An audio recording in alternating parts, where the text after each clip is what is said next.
doing? There you go. You are live on the intranet. So we got some people watching in the Facebooks and the YouTubies. All right. For late night. Sorry about that. Yeah, sorry. Mel had a tour, and so it's just going to be the three of us again tonight. Couldn't get an extra guest because it was just a little too fucking late. That's so. right. Oh, what's Get that? the fuck up.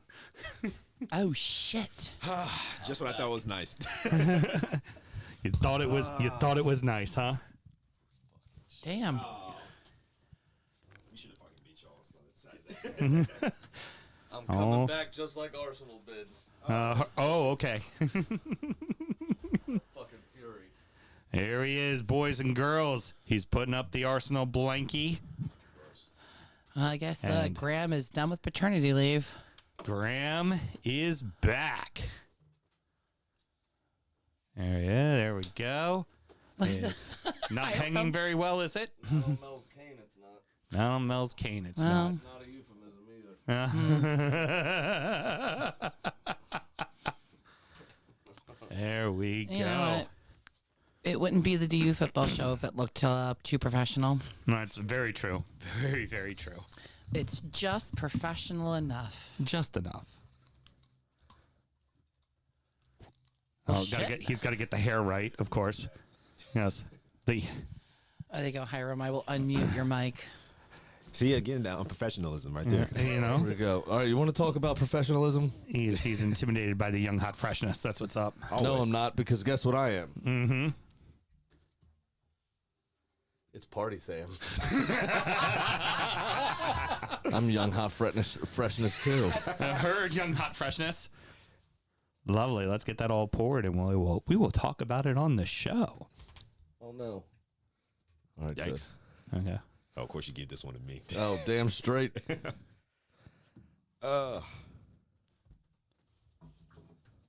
just looks like regrets. I don't know. Grandma, what's that? I don't know why, but like as soon as I saw the keg and I saw his fireball, I just got instant regret from New Jersey. You're just like, this is gonna all go horribly wrong. Oh, it's going to go horribly wrong. It already has. look at my fucking cup I'll give already. it. I'll give Man, it I take a little sip off the top of that there, Hiram. No, honestly. Mel, That's hazing right there. Although, Mel, I mean, I'll give it you're- my review. I give everything. It smells like college. well, your It does. your pineapple chaser there might work out well. You know, it's great. Right. Like how my hair now matches Villa colors. It kind of does. Yeah, that is the kind of committed fan I am when we are climbing the table. Well, are we ready to do a show, kids, or are we doing a shot first and then do? we're doing a We shot gotta do a first. shot first Okay, heard because shot. Yeet. I'm back. Yeet. Was YOLO. If you're the older demographic like Christian, it would be Yeep, apparently. Yeep. Nice. Yep. So over the course of the rest of the season, Sam, we now have 5.25 liters minus 4 shots of Fireball to do. Lovely. Guess galore. Yay. I mean, it's Graham. good It's decisions. no 99 party bucket. Good decisions are being made tonight. All right. All right. So we ready to do a show, kids? I am back. Yeet. Stop saying yeet. It's the new Bants. Nothing will ever replace pants. Wait till there's a yeet pillow. I seem to replace you for a month just perfectly fine. 6 weeks.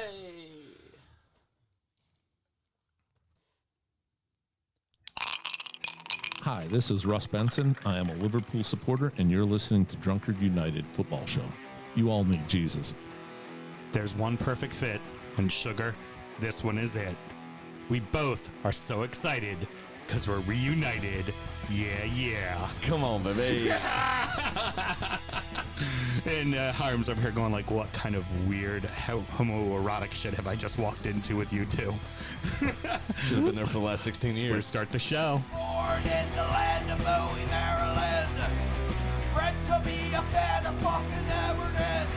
Punch you in the eye and drink your rye. Sam Houston. Sam Houston? Arsenal fans have another Sam. fucking Gooner Graham, Stump of a Lord, looks great in shorts. Sam Graham, hey! Sam Graham. Fucking United!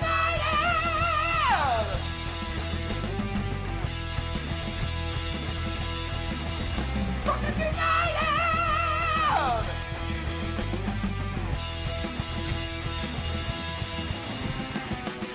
Hello and welcome to the DU Football Show, a completely biased recap of the English Premier League as told by two common American schmucks.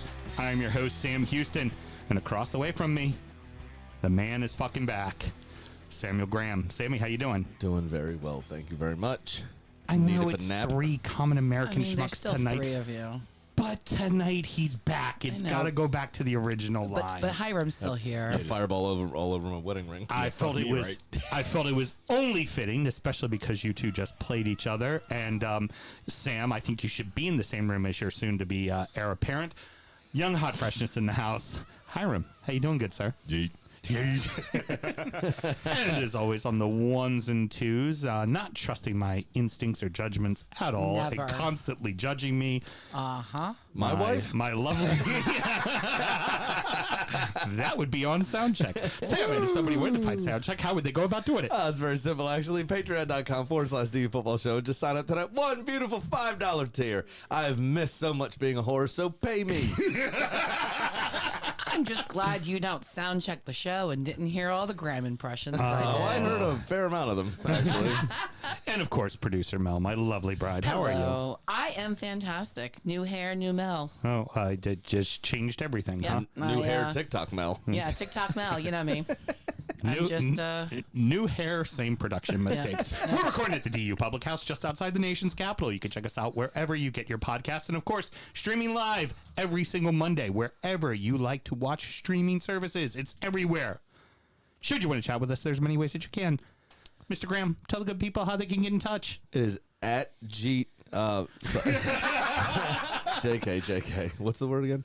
It's at DU Football Show on all the social medias and dufoootballshow@gmail.com to get in touch via email. Very good. See? Christian is in the chat. She goes, the talent. We missed you, Graham. Thanks, guy. Glad to know you're still with us. Yeah, I mean, set that pacemaker right. It might be going a little fast right now. Fluttering, seeing the pone back in the building. Mine will be after this fireball keg. I might need to borrow his batteries or something. This could not go well, potentially. Sam and myself both work in the wine and spirit industry and have a deep, passionate love for all things distilled spirits. So as the red-blooded Americans we are, we've got to have a drink in our hand throughout this show and every single show. Mr. Graham, we've already taken a shot, but I think it's very important you go ahead and tell everybody about it. What are we drinking? Yeah, sure. I also thought we were going to do a real whiskey, but I don't There will be something. Don't worry. You do your thing first. You didn't ask me to hand you anything. Yeah, you're good. So this is Fireball, Yeah. cinnamon whiskey. It is a Canadian whiskey. Probably the cheapest you can possibly make.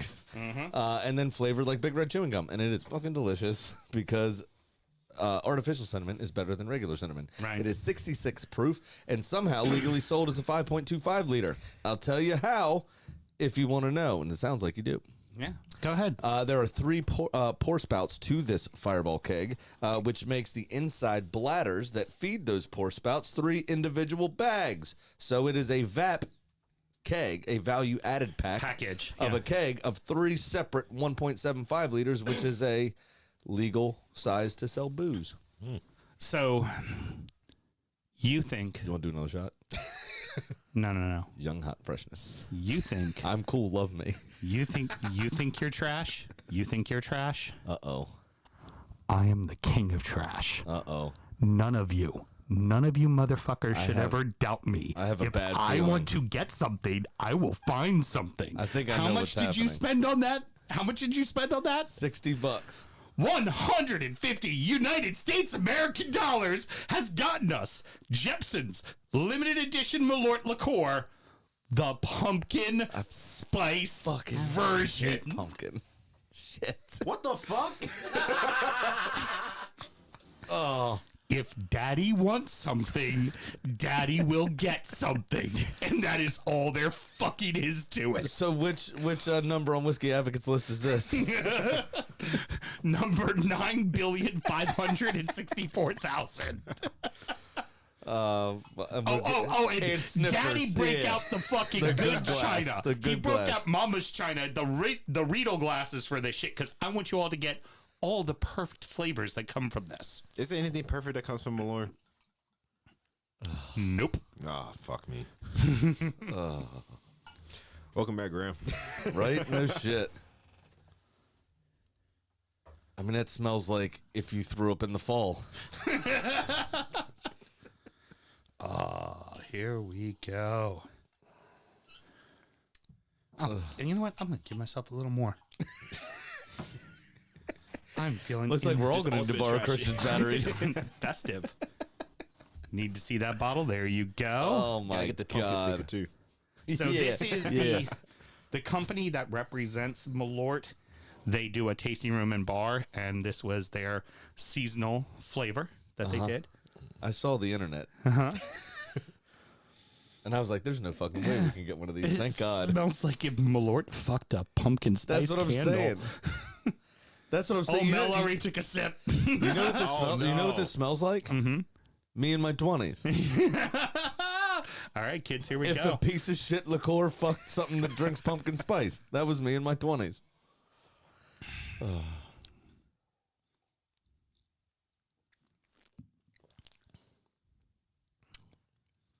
It's actually not that bad. It's not that terrible. I mean, it's still the puke flavor's still there on the back end. There it is. There she is. There's what we know. Hello, darkness, my old friend. I just like Hiram's. I'm just sitting there, just like, why? And Why? I wasn't talking to Why? I'm not busy. doing Dave Chappelle fucking Bitch, I'm not Charlie Murphy. Darkness Brothers. Oh, brilliant. Black magic motherfuckers should have never gave you money. Who's going to sue us first?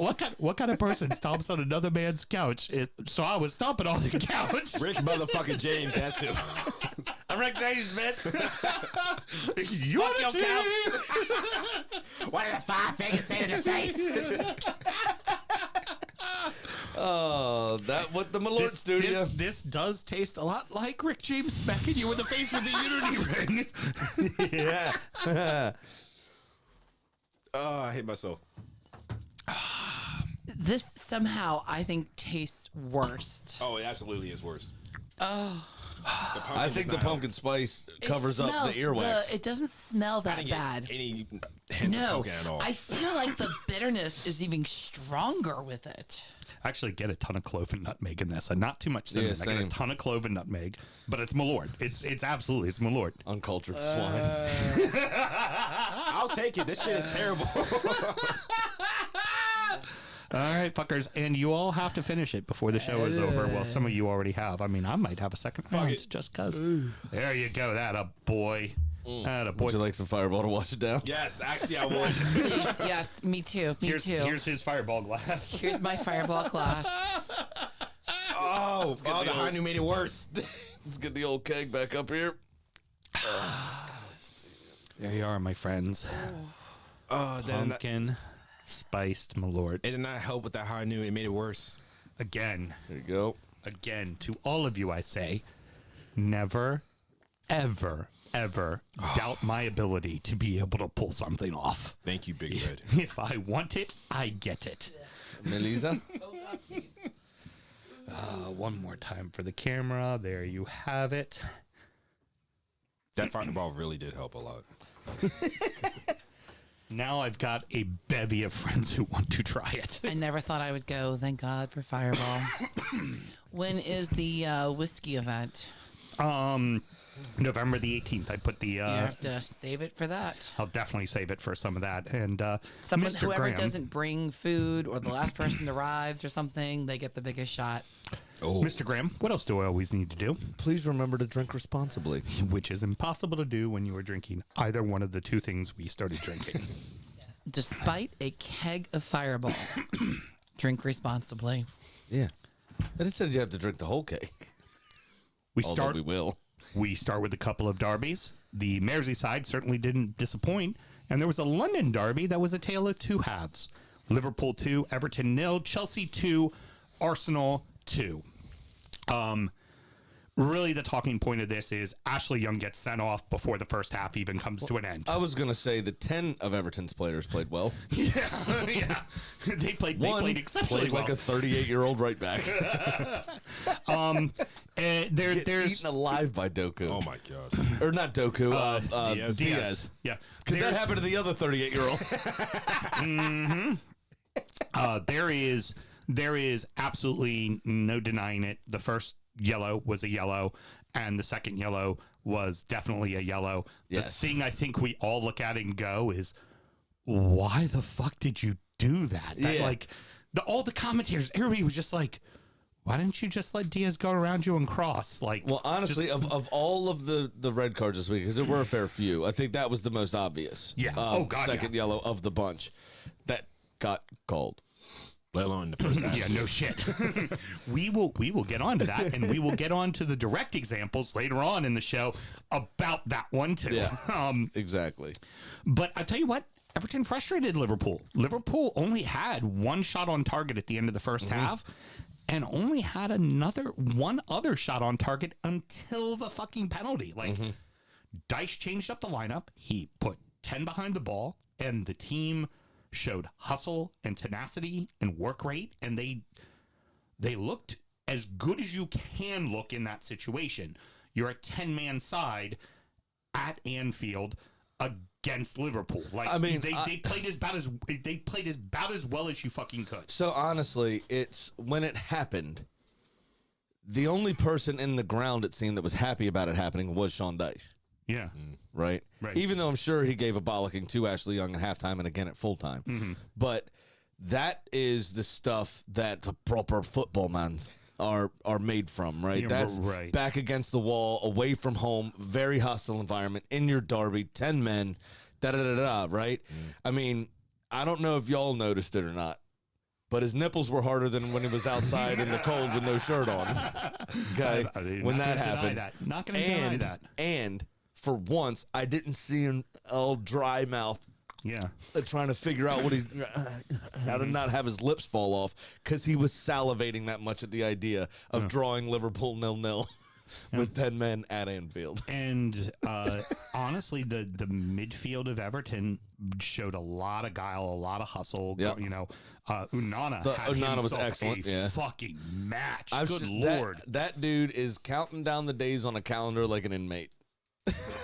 Cannot wait till I get sold. One more day less till the transfer window opens. Get me the fuck out of here. I doubt he'll get sold in January, but I figure he goes in the summer. Oh, and in the summer. I meant the summer. I didn't and even mean he goes January. to a Big but Six yeah. side. It's what's going to happen, and I don't begrudge the kid that. Oh no, at he'll all. go to Chelsea. It's on the wall, man. He'll go to Chelsea, and then he'll be farmed out to like Vitesse in Holland or something. It'll be great. Because It'll they be like to great ruin getting that- people there. It'll be great getting that $100 million. Thanks, Uncle Todd. Yeah, exactly. No shit. Obviously, the breakthrough finally happens when there's a handball. We're gonna talk about this because we're gonna talk about your game as well. By the way the rule is written, what the rule is now in footy, or at least in the Premier League, that is undisputable. It's a handball. You know, Michael Keane, the arm was out. It's a handball. Did that at all feel like an intentional handball to you? Well, one of course, bit? it's not intentional, but that's not necessarily the point. The natural position thing. Yeah. Which we all know is kind of it is a natural position to be running and extend your arms. Well, running, extend your arms, and also he's lunging towards the ball with his front leg. It's not like you lunge towards the ball with front leg like this. And your arms back, You right? know? No, I know. It's like an arm's going to be out. But that is called on a very regular basis. Yeah, it is. It's a handball. It's a handball. That is so my gripe with because we're going to compare them with Saliba's is the other. He's closer to Mudrik's head. They're both off the ground, and they both make the exact same motion with their hands because every footballer that's ever headed a ball ever in the history of the world does this, and they're less than this far apart where me and you are now. Right, Keane you would also could debate very easily that Keane was within a foot of his guy too. But what I'm saying is this is called every weekend. This isn't. I The think inconsi- Saliba's arm was extended. It was like this. I disagree. I think his arm was extended. It was definitely like, well, yeah, we'll get more into it. I don't think Saliba was like, he didn't, because no one ever Here's- does this. Here's He's not Buzz Lightyear. here's my greater point for all of this. Unfortunately, both by the way this rule is written is a handball. I can say this rule is written really badly, and It is absolutely written very badly. From the desk after each one of those matches of both Phil Neville and Tim Howard both going, the handball rule sucks. Well, the handball rule sucks. I couldn't hear Phil Neville. I had to turn my TV up. Yeah, it's true. He does talk a little quiet. Yeah, but it just they both of them were like, please give me my job back. both of them said the handball rule sucks. The commentators in each one of the matches were like, the handball rule sucks. Yeah. Little shout out to our boy Ryan with the ATP. He actually read out the rule, and I can't remember everything exactly, but essentially it says, if the arm is out in any extended way, it is a handball. And then the next sentence is a caveat, if the referee doesn't deem it so. Okay, so it's a handball, but essentially what that says is, it's a handball unless the referee doesn't want it to be a handball. Mm-hmm. That's not a well-written rule. No. Because then that says you can easily take interpretation and go, well, it's because it was this team versus this team, or it was this game could have decided a championship, so I didn't bother calling that handball. You know what? All I know is I want to replay. Okay, let me go ahead and jump to that right now. Did you hear the post presser From on your game? Yeah. Yeah. Someone asked Jurgen, because Jurgen from the Tottenham thing had said, you know what, teams deserve a replay because of missed calls and stuff like that. Yeah. A journalist looked him right in the face and said, so a lot of people thought Konate shot probably should have been sent off and that Everton was hard done. So, by that rationale, does Everton deserve a replay, Jurgen? Oh, yeah. And he went, are you seriously asking me that question? Like, Well, you know what we are, happened. fucker, because you fucking said that 2 weeks ago. You are the poster boy of like replays at this point. Well, yeah, no shit. What actually happens here is now he's put in a position which he hates being in, Jurgen, because he has to defend the VAR making bad calls that favor him. Right. Now he's put in a position, well, they got that wrong. Or not defending him, but throwing them under the bus. Because he calls it out and all that shit when it goes against them, and the replay, like, it's so over the top ridiculous that now he has to acknowledge when he's the recipient of a VAR fuck up, in a good way. You know what I'm saying? No, it makes sense. Or else he's just so blatantly obvious and fucking. Well, yeah, he obviously is. Yeah, but it's just stupid. That's what it really is. Also, note, Dyche got a yellow card in this game, who still does not have a yellow card from the bench this entire season. Jurgen Klopp. How? Again, I'll ask. How? Are we even surprised about this though? I'm not. Seriously. Like, Klopp always gets away with this petty shit all the time from the replays, from running off. He did run out in the middle of the center fucking circle after they scored a goal on us to win 1-0 and got nothing for it. Hiram, and 2 seasons ago. And Nuno Espirito He still Santo gets away with that shit. Nuno Espirito Santo 3 days later got a ban for running out of the box down the sideline. But he deserved it because he took a job at Spurs. So Fair we enough. all agree Konate should have been sent off. Yeah, I mean that's as blatant of a second yellow as you can get. It's exactly what I was going to get to. That was going to be the next thing. If you're trying to make an argument for the referee here, which at this point I don't know who would be trying to do that. Tsimikas is behind Konate in terms of being closer to the end line, but he's like 20 yards wide, almost to the touch line. So he's not involved in a play and can no way, in my opinion, cover for Konate at all. So it's completely last defender stuff. Number one. Mm-hmm. So it could have been a straight red. Yeah. You can argue. Yeah. Now, Either way, no matter where other defenders are, right, a professional foul is a yellow card nowadays. Yeah, it is. Period. And I don't care. Yes, it would have been soft. Yeah, it was very soft. But that's what a professional foul is just doing enough to stop that counterattack. Beto felt the hand around his belly, and he went right down. He went down very softly. Which let's remember, it's the same thing Salah does week in, week out. It would have been one of the softest yellow cards ever. But it was 1 1,000% a second yellow card. And then Klopp immediately pulls him off, and you're just like, of course they got away with it. Of course they. Well, fucking that was did. Klopp being nice, though. That was Klopp saying, you know, Sean, you're right. He should be sent off. So I'll replace him. I'll take him off the field. I'm not even going to put another player on, but he'll walk right down the tunnel. Yeah, he's Promise. done. The His race is run. The funny part too is also for Ashley Young in the beginning of the match as well.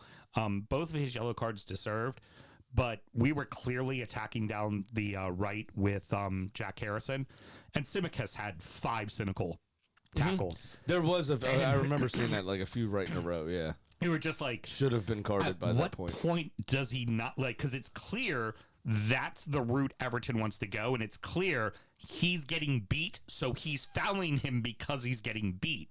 And at some point, no matter how soft the fouls are, you do enough of them as a referee, you're like, all right, man, fucker, you got to defend him. You can't, like, here's the card. Like, you have to defend the persistence man. is a reason for a yellow card. Right, precisely.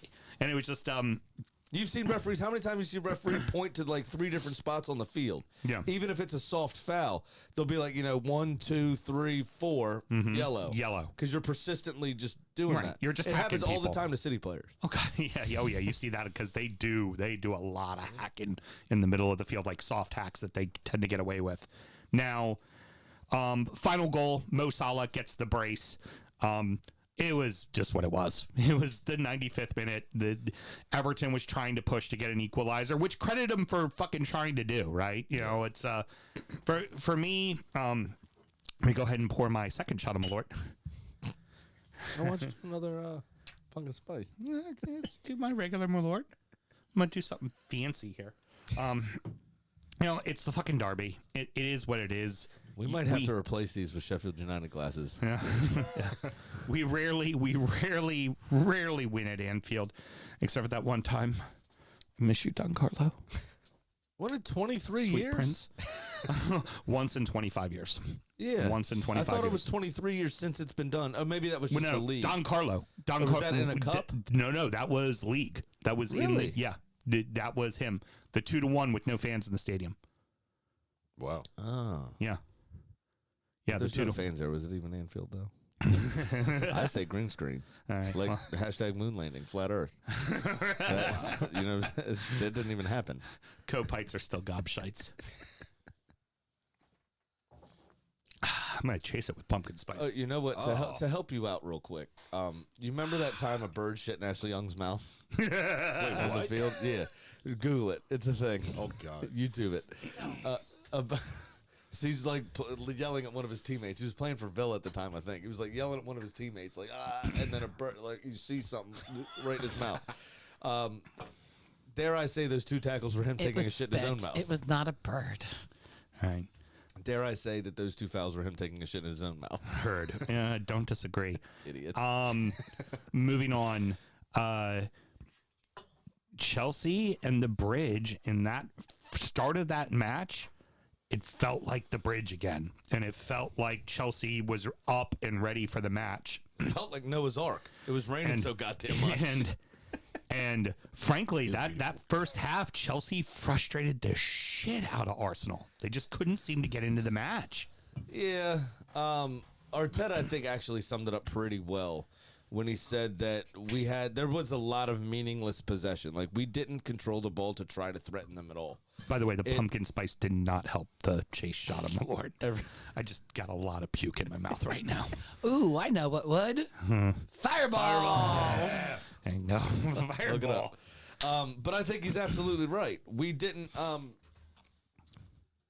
press the issue. We didn't try to go forward at all, and Chelsea were up for it. Yeah. They are a side with a lot to prove. They've played well in the last few games. It helps that they've been poor enough this season that most of their players were not included in their national squads. So they've had 2 unadulterated weeks to work under Poch, which they haven't had since he came in, really. No, that's true. So I think that we were the unlucky recipients of we were the first test team, if that makes sense. Now it tastes like Show them- fireball and puke in my mouth. Show them what you can do now. Show them how we're clicking. Right. And Arsenal were caught on the back foot.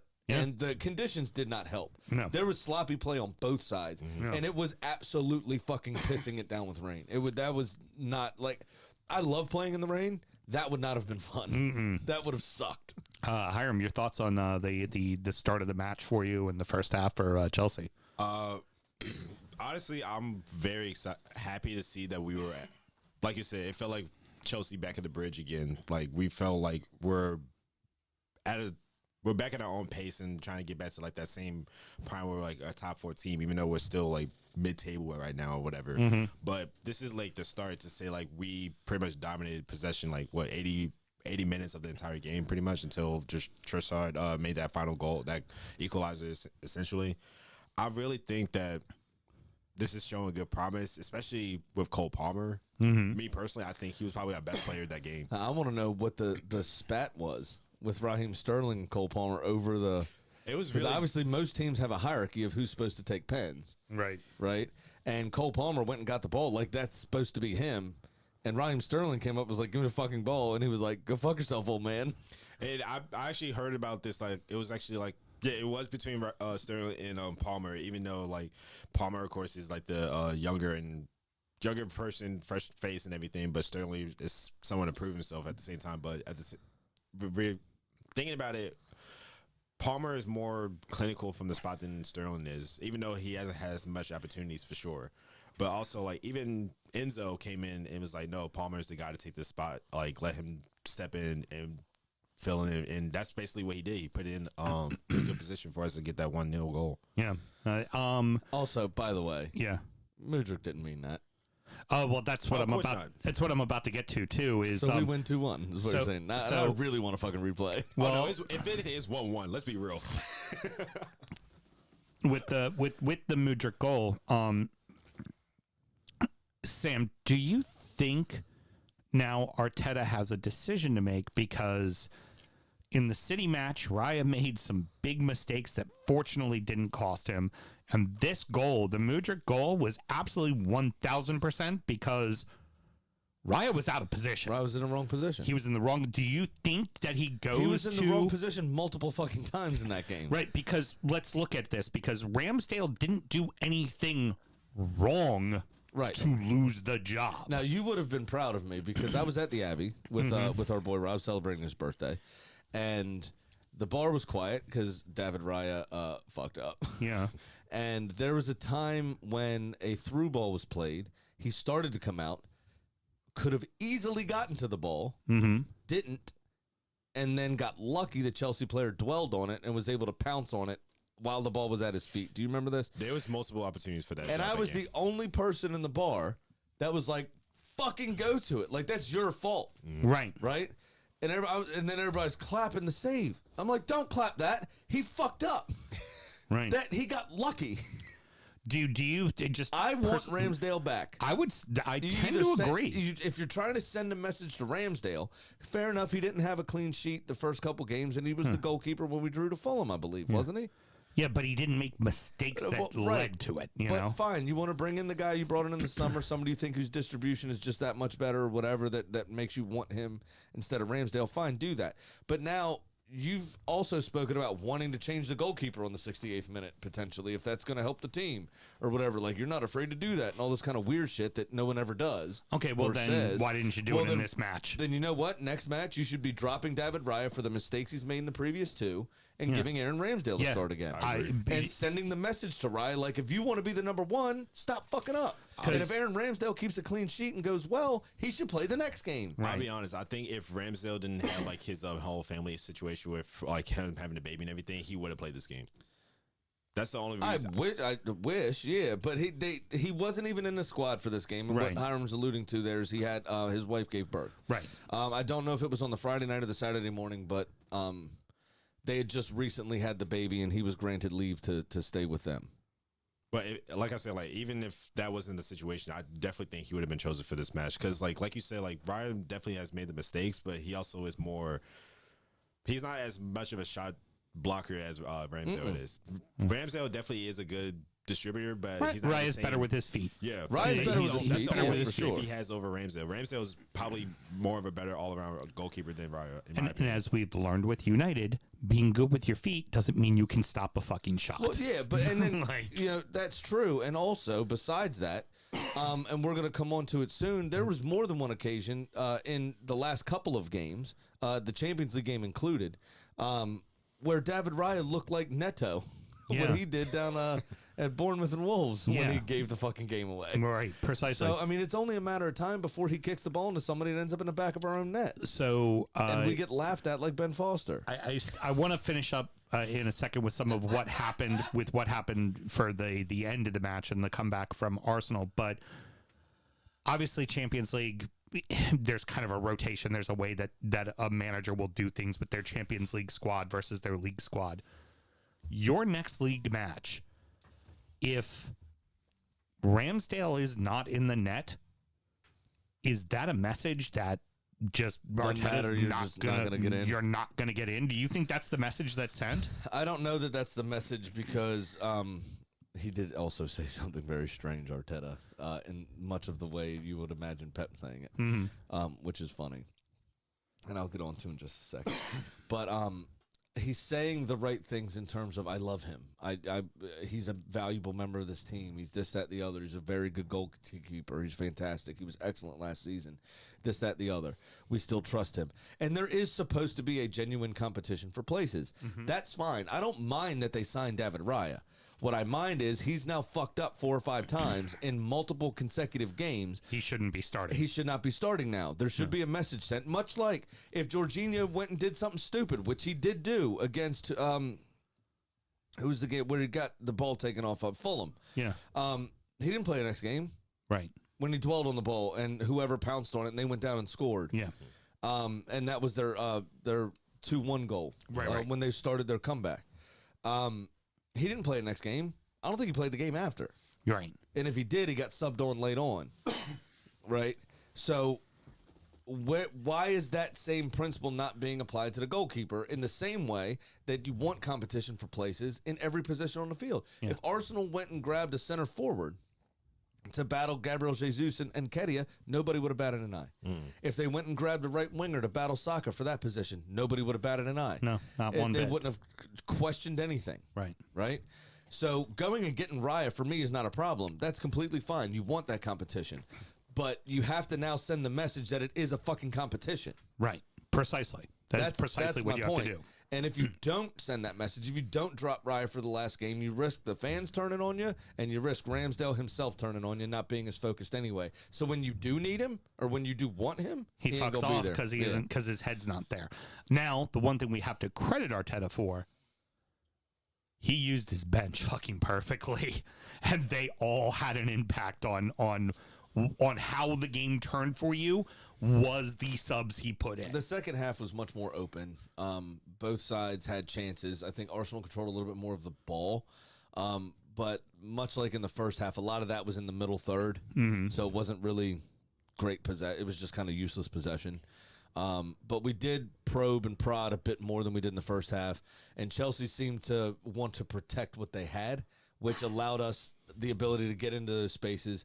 Now, Robert Sanchez fucked up. Yep.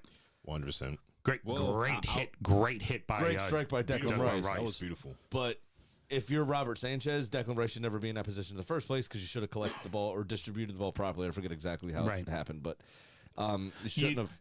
I think it's a two-pronged situation with that, though. I think Sanchez definitely didn't deliver it properly, but also Enzo could at least make that effort to, of course, make that stop to prevent Declan to make that shot at all. That's fair. Because like it looked like it was like maybe 2 feet away from it. If you take like Well, an yeah, extra but step. Enzo, look, I mean, Declan Rice is like 6'8". Well, no, Declan Enzo's was like 5 5'2". feet away from him though too. But even still, like take like an extra step and you can at least make an attempt to stop that. Only step in front of him. Yeah, no, I feel you. I do feel like not just Say that's you one know, stride for Declan Rice. For Enzo, obviously not 16, just the with his sub wee with little legs. Trossard and then Nketiah, who almost scored a winner, but Kai Fucking Havertz. pissed me off. I think you found a job for Havertz. I think Arteta's finally figured out what to do with him. He's very impactful off the bench. Yep. and he just adds a little bit of something different to it. It worked. I think that lineup that we started with minus Partey and Jorginho, Right. Yeah, you'd rather have Partey. that is our strongest possible lineup. Right. Agreed. And But- possibly Raya Ramsdale, depending on who's on form that day. Yeah, but I you've would got say a Ramsdale over. deep, So would I personally. you have But a deep as hell bench though, which was really good to see. Oh, yeah, and, yeah. and that bench is hungry to produce, which But is I- even better. I also think that part of it was a lot of our guys hadn't played together in 2 weeks. A lot of our guys are tired from the international break. A lot of our guys are, we just looked like not completely at the races in that first half, and that's worrisome. We've started games a lot slower than we did last season. Right. This season. Now we've come good in the final 15 minutes, but we need to start getting on the front foot in games like we did last year and starting quickly and then figuring out how to control them from there. Yeah. It's been a little bit of a different situation this season, which, makes more flutters in the old ticker. I don't particularly care for it.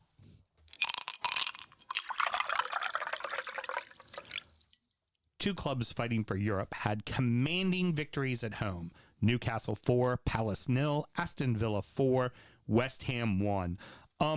Palace never got out of the fucking locker room in this one, did they? Well, I mean, you say that, but they had 17 shots. Now only 3 of them were on target. It's just Palace being Palace, right? I mean, goals have always been a problem. I'm going to say essentially the exact same line when we get to Fulham. You're always going to wonder where the goals come from. Right. Well, who's going to do the scorings? Yeah. And here it was fucking nobody, because Jacob Murphy, and it equally on the flip side, right? The other side of that coin is really what I was trying to say, is Newcastle have become over the last 2 seasons extremely ruthless, even to the point where, like Mudryk, Jacob Murphy had no idea what he was doing there and somehow scored in the 4th minute. Yep. Did not mean to do that. Yep. He's about as shocked as everyone else was. Exactly. All that went in? He's the most surprised dude in the whole ground. Here's something. I'm going to jump right next to my next thought, but and it kind of plays into what you were already talking about. Newcastle is spreading the wealth with goals, Oh, yeah. and it is like every fucking match. Oh, yeah. That is troublesome for teams when there's 7 guys who can put the ball in the back of the fucking net, and you don't know which one it's going to be. You know what's scary for the rest of the league, honestly, is think back to the battle days of United and Arsenal, right? The late 90s, early 2000s. Patrick Vieira would chip in with like 12 goals. Yeah. Robert Perez would have 9 to 12 goals. The Freddie holding, Ljungberg would have the 9 holding to 12 midfielder yeah. would have 12 goals. That's what I'm saying. And but now they did have, 20, 25 and Thierry Henry every season, but the same way, you had Paul Scholes, you had Roy Keane that were chipping in with goals every season. You had Ryan Giggs, you had David Beckham, obviously, but then they would always have Van Nistelrooy or Dwight York or Teddy Sheringham or whoever up front through those years. Ole off the bench, when he wasn't teaching gym class. And all of them, they'd have their main striker would have 20, Rooney or whoever, but they would always have these supplemental 10-goal seasons from everybody around them. Yeah. This is what scares me about this Newcastle team, because when Isak gets physically up to speed with the Premier League, or if they can wrap him in enough bubble wrap between each game and Callum Wilson, you're going to have a 20-goal scorer in one of the 2 of them. Right. Oh, God, And then you still got Joe Willock to come back. He chipped in with, what was it, 8 and 6 games or something, like that, yeah. at the end of that 2 seasons ago. Anthony Gordon's probably putting 10 goals in this season. That's right, exactly. Miggy Amarone last season and this season, they've got goals out of him. So they're gonna be fucking getting goals out of their midfielders, man. Longstaff is scoring goals. Like they are. I didn't expect to see Longstaff to be going off like that. I know, And, right? Well, and I would credit a lot of that to the fact that it's you equate this to whenever you look at a team and when they made that turn, it's they bought that guy they probably spent a little too much on. That might have been a little too old. They did that with Kieran Trippier, right? But he's paying fucking dividends, right? Oh, yeah. The one I would equate it to, Sam, in the baseball world, close to your heart being a Nationals fan, is when the Nationals got Jason Worth. Yeah. They spent way too much money on him, but it was the piece that got the rest of the pieces to show up, and then suddenly they become good, and that's it. It's like you got this guy, Kieran Trippier, who's fucking next to Ward Prowse, is a fucking set piece genius. Like his corner kicks are always going to be dangerous. Oh, yeah. Like that is, if there is a corner kick, there's a damn good chance that shot's going to be on target. An even better chance that ball's going in the back of the fucking net. And they've got enough big, tall guys that can do it. Now, fucking Fabian Scher can take a shot from fucking 25 yards out and put it in He's the got back a of the net. rifle of a right That foot. scared me when he did in the Champions League too. Oh yeah, Yeah. big time. And for me, is it Newcastle's starting to figure this shit out. Yeah, And they're figuring out the Champions League too. they beat PSG 4-0. And they're in the Or group 4-1. And they're in the quote group of fucking death, and they tied fucking Milan. Like Yeah. they beat Now- they beat City in the fucking League Cup. Could Newcastle be fucking getting their Now- shit together? You know what? The draw against Milan is actually an opportunity drop because Milan didn't have their best goalkeeper, Olivier Giroud, in. Best I miss save you. percentage in all of Europe, by the way, just so you know. I miss you, Olivier. When So do I. just to let you know, just to one let you thing know, we can Hiram, agree on. when we were at the bridge for Everton and Chelsea, two things together, and the first one was because Gylfi Sigurdsson's a nonce. well, yeah, And well, the other first- one was Olivier Giroud, sexy as fuck. Well, no, the He's first handsome one. as fuck, Well, man. the first one was because the first half it was all down in our end. Was I looked at Graham and I went, "Yeah, Andres Gomez is that fucking sexy," and he went, "Yeah, he is." And then in the second half, Olivier Giroud was down, and he's like, "God damn, Olivier Giroud's really sexy." I went, "Yeah, he is."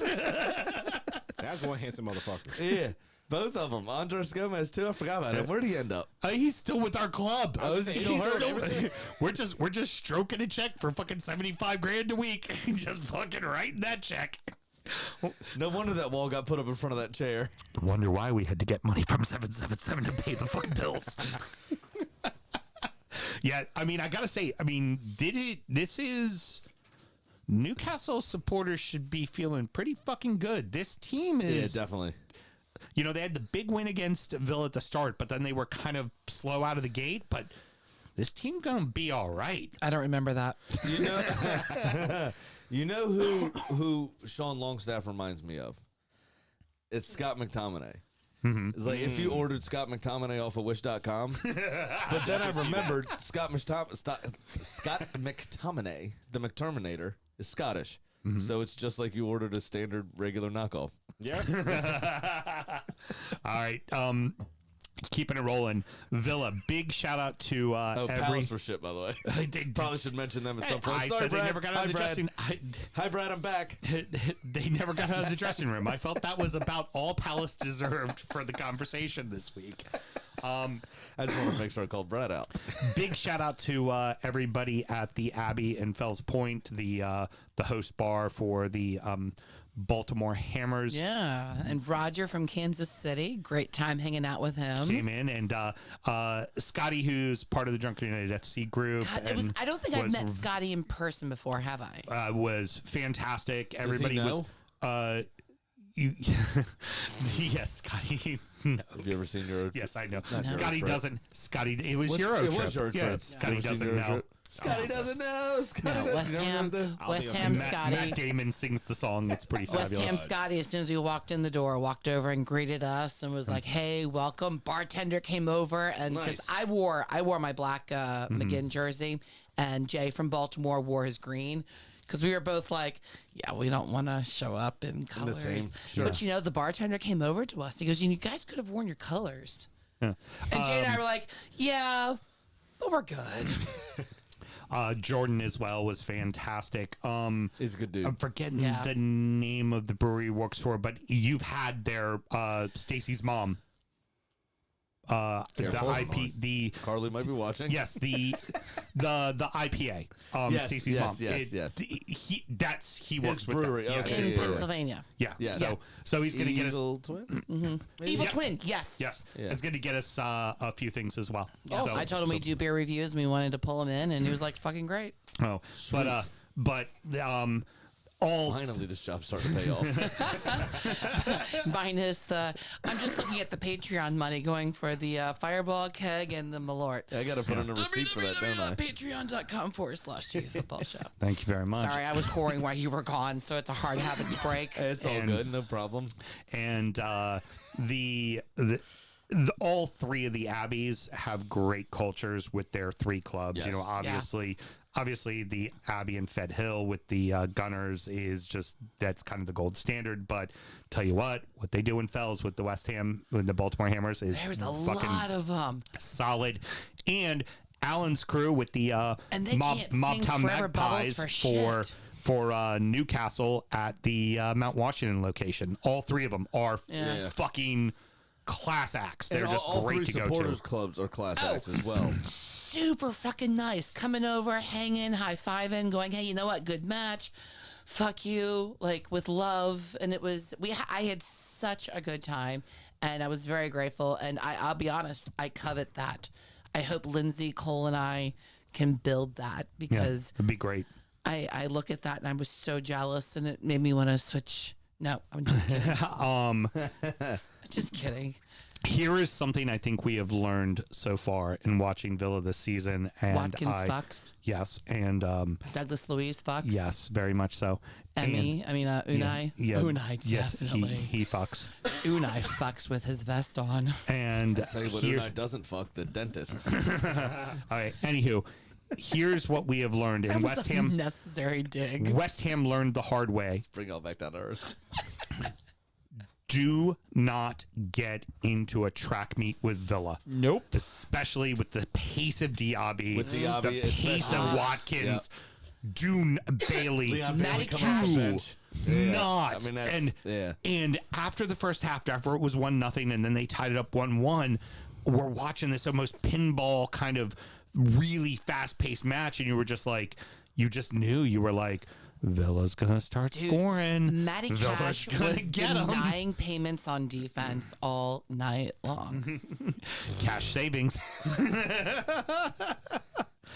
Look, you got the 2 goals from Douglas Luiz, but the one that really needs to be talked about, Watkins' 3rd goal. That was what a special goal. With his left foot. He's a right-footed guy. They play him to go right, because you've done this before. We've all done this before. You know, someone's hefty on one foot. You dare him to go the other way. They dared him to go the other way. He touched it over, and he ripped it in the near post, which a keeper should be there to cover. And he fucking just annihilated that ball in the back of the fucking net. What a fucking goal! It was an absolute stunning hit. But what it is, it's the why we love this game so much. Sometimes it's so beautifully fucking simple. Yeah. Hit it hard. Yeah. Just hit it hard. Hit it hard and accurate. Just hit it hard. I will say. I wouldn't even say it was that accurate. I'd say if it was hit 5 miles an hour or less, the goalkeeper has a chance at it. Yeah, true. Rob had made a career playing for just hit DU it hard. off of hitting the ball really Hit it hard, fucking yeah. hard. I will give credit. West Ham was the Bowen. Yeah. His goal was beautiful. I mean, that shit was gorgeous coming down, and every time Ward-Prowse got up there, I was nervous.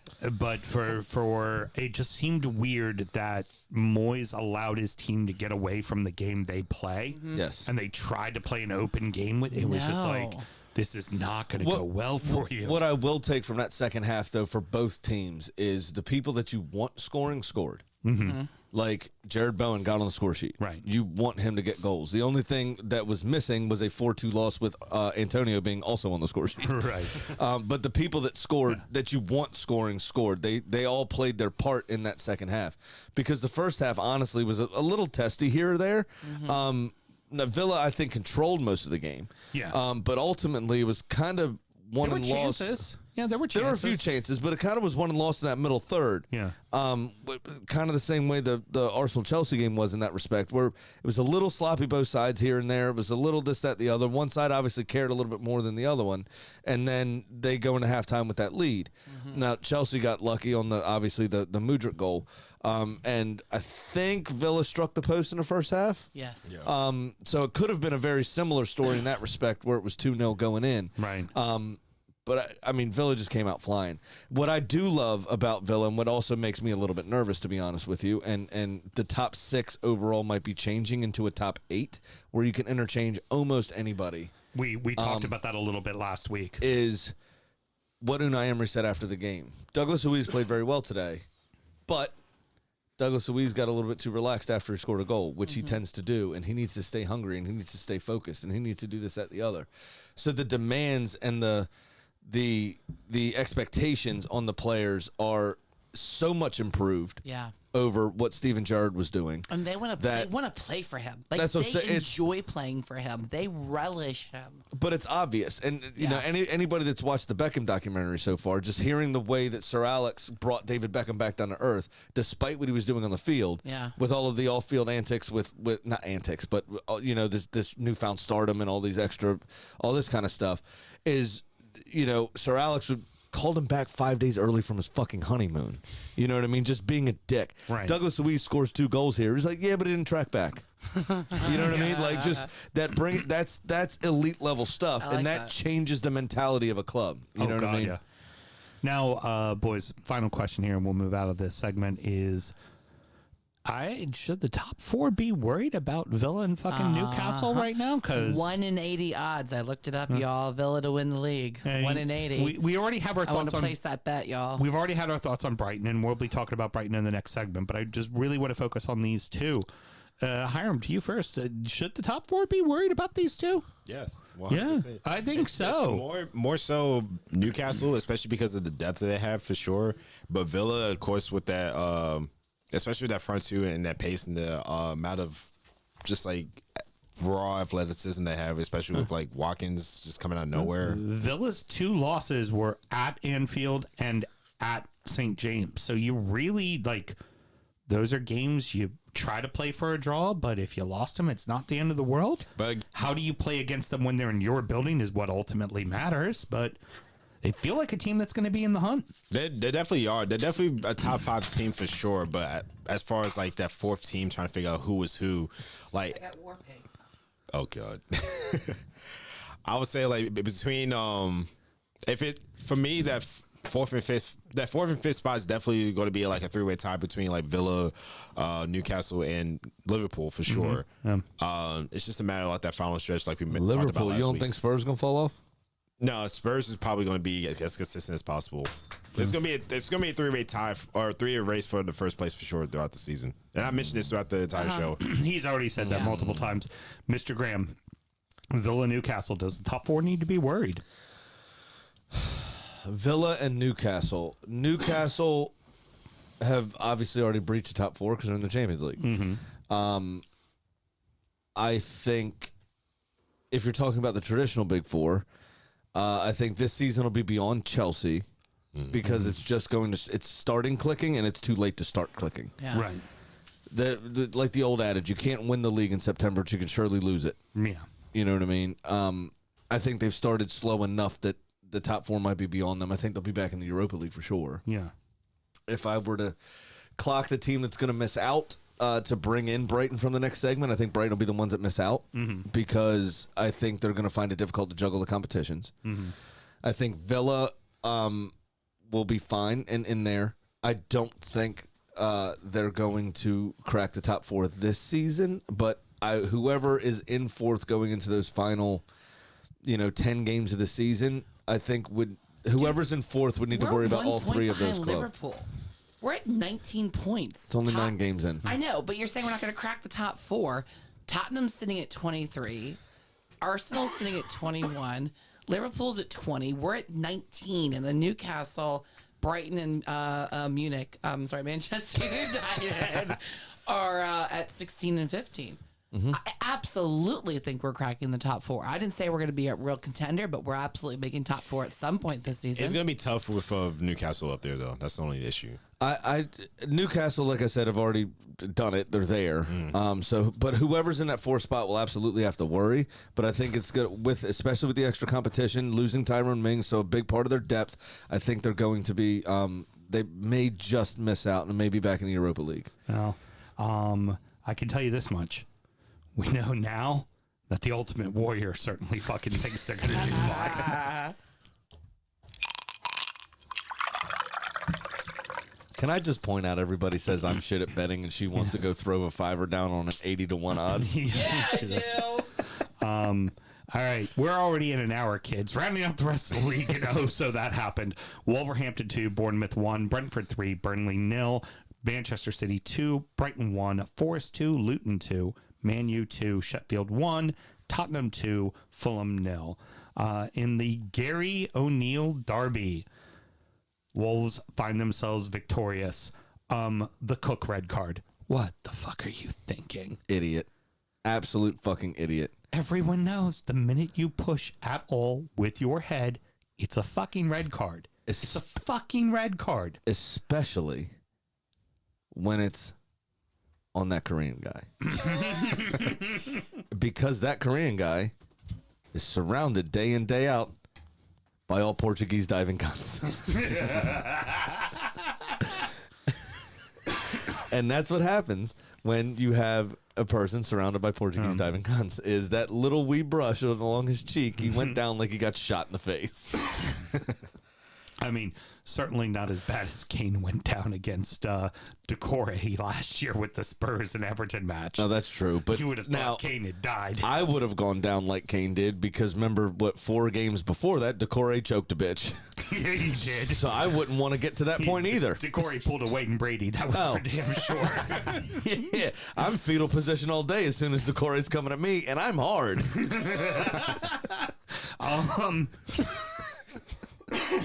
Neto, who has been Not boner, Mel. It's called a hard man, Mel. That's what they call the goon of the team. What? He's the one fucking. I'm just laughing. Because he's a deviant and had 2 shots of Fireball. Let me live. I'm 23. Shut up. Fucking the warrior over here shaking the turnbuckle right now, losing her fucking mind. I want to know what's going on when a middle-aged white lady has war paint on and the young black dude's drinking High Noon. What kind of world do we live in? It's called January 6th, motherfucker. What kind of world do we live in? All right, so Neto, who has been pretty much a rock for Bournemouth, and Bournemouth would be even worse place right now without him, makes the major gaffe that ultimately hurts him. It was so cartoonish the way Billing couldn't collect the ball too, because his big long legs, and it was pitiful. Yeah. It was absolutely fucking pitiful, and that's ultimately what the game came down to. Wolves dominated, but Bournemouth did enough to, 1, go in front, but 2, keep them at bay, really. Cunha, I think, who hasn't stopped running since the Manchester United game to open the season, finally gets a fucking goal. And it was well-deserved, a good strike. And then, and as you say, Neto just gifted Wolves the points there. Yeah, exactly. I think she accidentally hit it. Yeah. I'm completely... This is weird. Yeah, there's nothing weird on here. Don't know what's going on. Unplug and replug. Your mic just went out for a second. Yikes. But you see, there's nothing weird on my board. Yeah, and you're not muted. Hello. Did it happen with the iPad too? What's this on the side? Is that a clip or is that an on switch? Oh, it's a clip. That's a clip. Never mind. You didn't press the button, did you? Yeah, check your sneeze button. Oh. Yep, dumbass on mute. Oh, wait, I'm sorry. Can you tell me what just happened, Hiram? I'll admit to it. I made a fucking mistake. You're going to edit it all out, but I'll tell everybody I had myself on my fucking cough button and I didn't realize it. We did say the show was based on professionalism, right? Right. Weird that this is the one segment I will forget to edit out. I think that's unfair on us. I think this show's unprofessionalism. Fireball. I was gonna say you need another shot. This show's unprofessionalism is a direct result of the other things the show was founded upon. We didn't set out to be unprofessional. It's just a byproduct. I met somebody that that does Premier League stuff on one of my tours, and I said, "Oh, I do a podcast. Do you football show? You should check it out." He goes, "What does that stand for?" Drunkard United. He just looked at me and went, "Nice." Moving on to Brentford and Burnley. Brentford finally get a win at home. Did you also tell him we were the king of transitions? Daddy drives a tight bus. Smooth like that's It's a hard right turn. Yeah, he does. Boy, Burnley didn't really have a sniff in this one. Well, the only key thing that I want to bring up about this was Connor Roberts got a second yellow card for pulling down a man. What we would call a professional foul. I call it a kanate. One would think. Just the thought I was putting out there. That's all. Just letting that marinate in the universe. That, you know what? Apparently, when you grab somebody when they're in advanced position, you get a yellow card for that, and typically that's a second yellow card, and that's a sending off. So just a thought there. Is this starting to raise questions for company? No, I don't think so, because he is so highly rated. I don't think it is. I think they didn't spend a ton in the summer because of the financial situation they had found themselves in prior to all of this. You know, I don't think they overdid it. They brought in a lot of players, but they weren't very expensive and they weren't very Very true. That's the word I'm looking for. Proven, I guess, at this level. Let me follow that up with another quick thought then.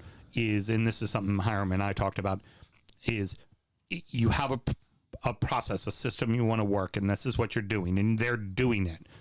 But also, do you fear losing the confidence of younger players throughout the course of the season if you're just not getting results? Well, I think he has to realize at some point that Luton are very bad. Mm-hmm. Bournemouth are very bad. Sheffield's very bad. Sheffield is very bad. And dog shit. Very bad. I think you're going to see, if this doesn't click in the next game or two, I think you're going to see a massive shift in Burnley's tactics. Yeah. And they're going to go more defensive. They're going to go more shut up shop and then hit on the counter. They're going to start doing 17th place is what you start thinking. exactly, You gotta because imagine that. you have to think that the manner in which you won the championship, you are better than these teams around you.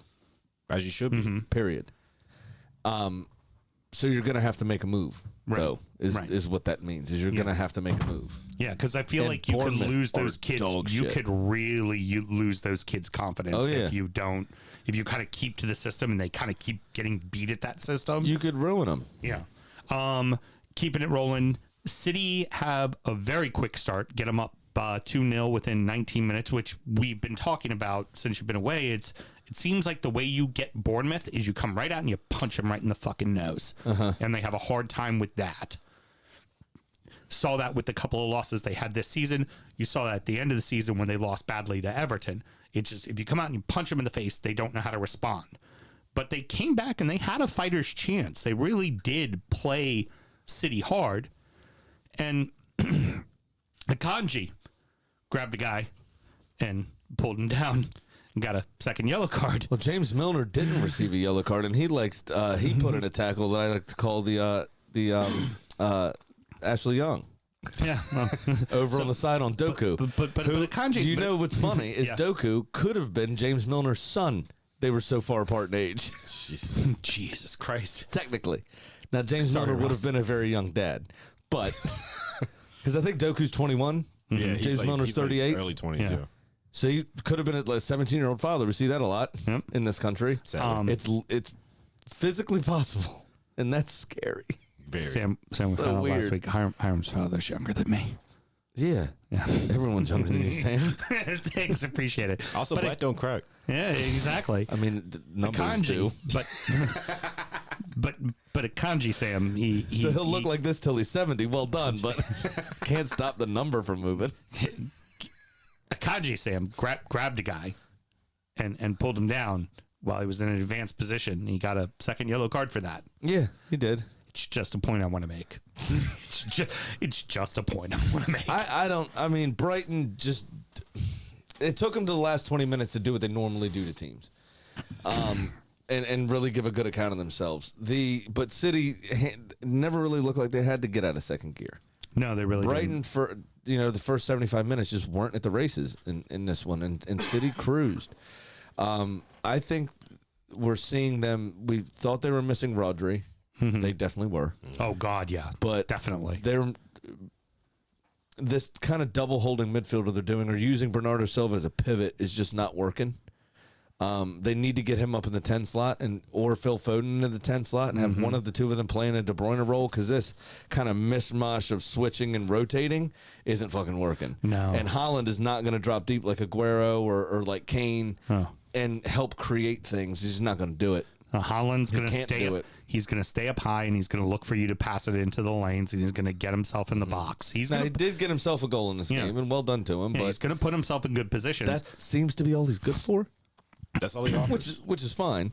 But as long as you have the other players doing those jobs. You But like, need- what you need made to run the Tottenham system somewhat to work for successful? what he's doing. Right. What made Tottenham somewhat successful is Harry Kane played two positions. Yeah, it's very true. Very true. You know what I mean? Particularly, look at Wayne Rooney at the end of his career at Manchester United. He essentially was everywhere on the fucking pitch. The modern center forward needs to be able to do more. Look at Jesus.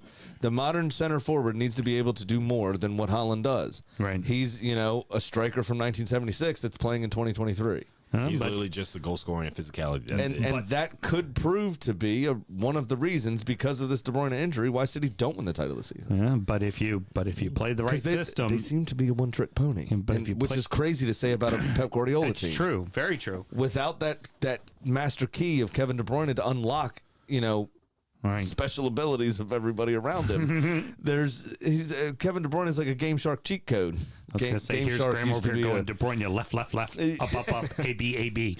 So Hiram, Game Shark used to be this disc that you have, or like a memory card you used to put in your PlayStation back in the day. It wasn't just like a thing saved on your. I know what a memory card is. No. But it wasn't a memory card. It was a physical thing that you had to plug into the memory card slot to Yeah. access the cheat codes.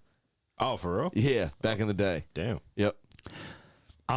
Keeping it rolling. I'm so old. Forrest was wondering. Yeah. Forrest was wondering who was going to get them goals with Atoni out and Awoni? Sorry, thank you. Almani. Yeah, Almani. Apparently it's hurt again. Yeah. Wood goes out there and gets two. Should have had four. But gets them the goals only to be outdone by a great late flurry by Luton. What a strike that second Luton goal was as well, which cost me, by the way, $84. Heard $84. If Nottingham Forest had won that game, if they had held on, that was the only leg of like a 7-leg real money parlay I had. Oh, damn it! But the first half again is another tale of two halves, right? First half was dog shit. I almost fell asleep during those highlights. To be honest with you. They were pitiful. I still don't have much confidence in Luton at the end of the day, but I do think that there are two teams worse than them, definitely. I mean, we're going to come on to Sheffield in just a moment, but Bournemouth and Sheffield are just fucking awful. And for Luton, at least there's some fight. Well, so if they're going to go down, at least they're going to go down, because I think ultimately they just don't have the talent to be up there, but it feels like they'll at least put up a fight. I was listening to somebody else today while I was working, and they're in a position right now where they basically can look at Burnley, and as long as they match Burnley results for the rest of the season, they're safe. Yeah, that's all they got to do. Because the other two, as you say, are dog shit. They ain't going to do it. Yeah. It ain't going to happen. Yeah. At least with this personnel or with these managers. Not going to happen. So as long as they match Burnley results for the rest of the season, they're a point clear of them currently, and they will survive. Will the Blades ever get a win? Because they actually came out swinging and they had opportunities, and they've done that a few times, and they can't fucking get a win. They'll be lucky to get a win from Luton, and that's saying a lot. Oh, yeah. You were playing. I can't think of an argument to say yes to that. Like, you think about it, at home, they played Everton, who hadn't gotten a win yet and were in really a bad way, and they could only manage a draw. Like, I don't see where this team's going to get any fucking wins. Like, they're really bad. Yeah. Again, goals are going to be a massive problem, and defensively, they're not very good. As well. So, I mean, that's a horrible combination if you want to stay in the Premier League. So, I wonder what happened, because under Chris Wilder a couple seasons ago, weren't they bought up by a Saudi prince? I thought so, yeah. Like that, yeah. Where's the money? Yeah. Where's the money? Why is there no? It's at Newcastle. The Piff Posse No, he's gone somewhere else. He's one of those Saudi princes from my old nightclub days. The one who come Is in he the and just, black sheep? no, they come in and go, "Do you know who I am?" Like and No. don't really spend any money and expect everything for free. So that's The what ones I'm that say, confused about. "No, it is okay. It is okay. We are dancing. We are dancing." Jesus As they Christ. try to molest women. Why is it? Nightclub life. Why is it Suppressing. that? I heard an interesting fact about Berlin sex clubs today. If you want to hear about that, No, we're gonna keep it rolling.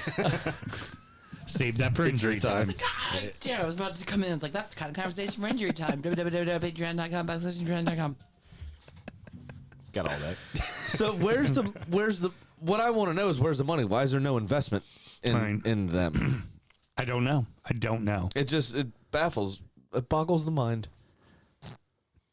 Do we even care that Manchester United won this game? For the reason that we're going to talk about in closing words, yes, because in honor of Sir Bobby Charlton, absolutely. Okay, but yeah. Because he was a proper football man, even though nobody in that current Manchester United setup, from the CEO down to the ball boys, none of them are. Moving on, Spurs have a very clinical win over Fulham today.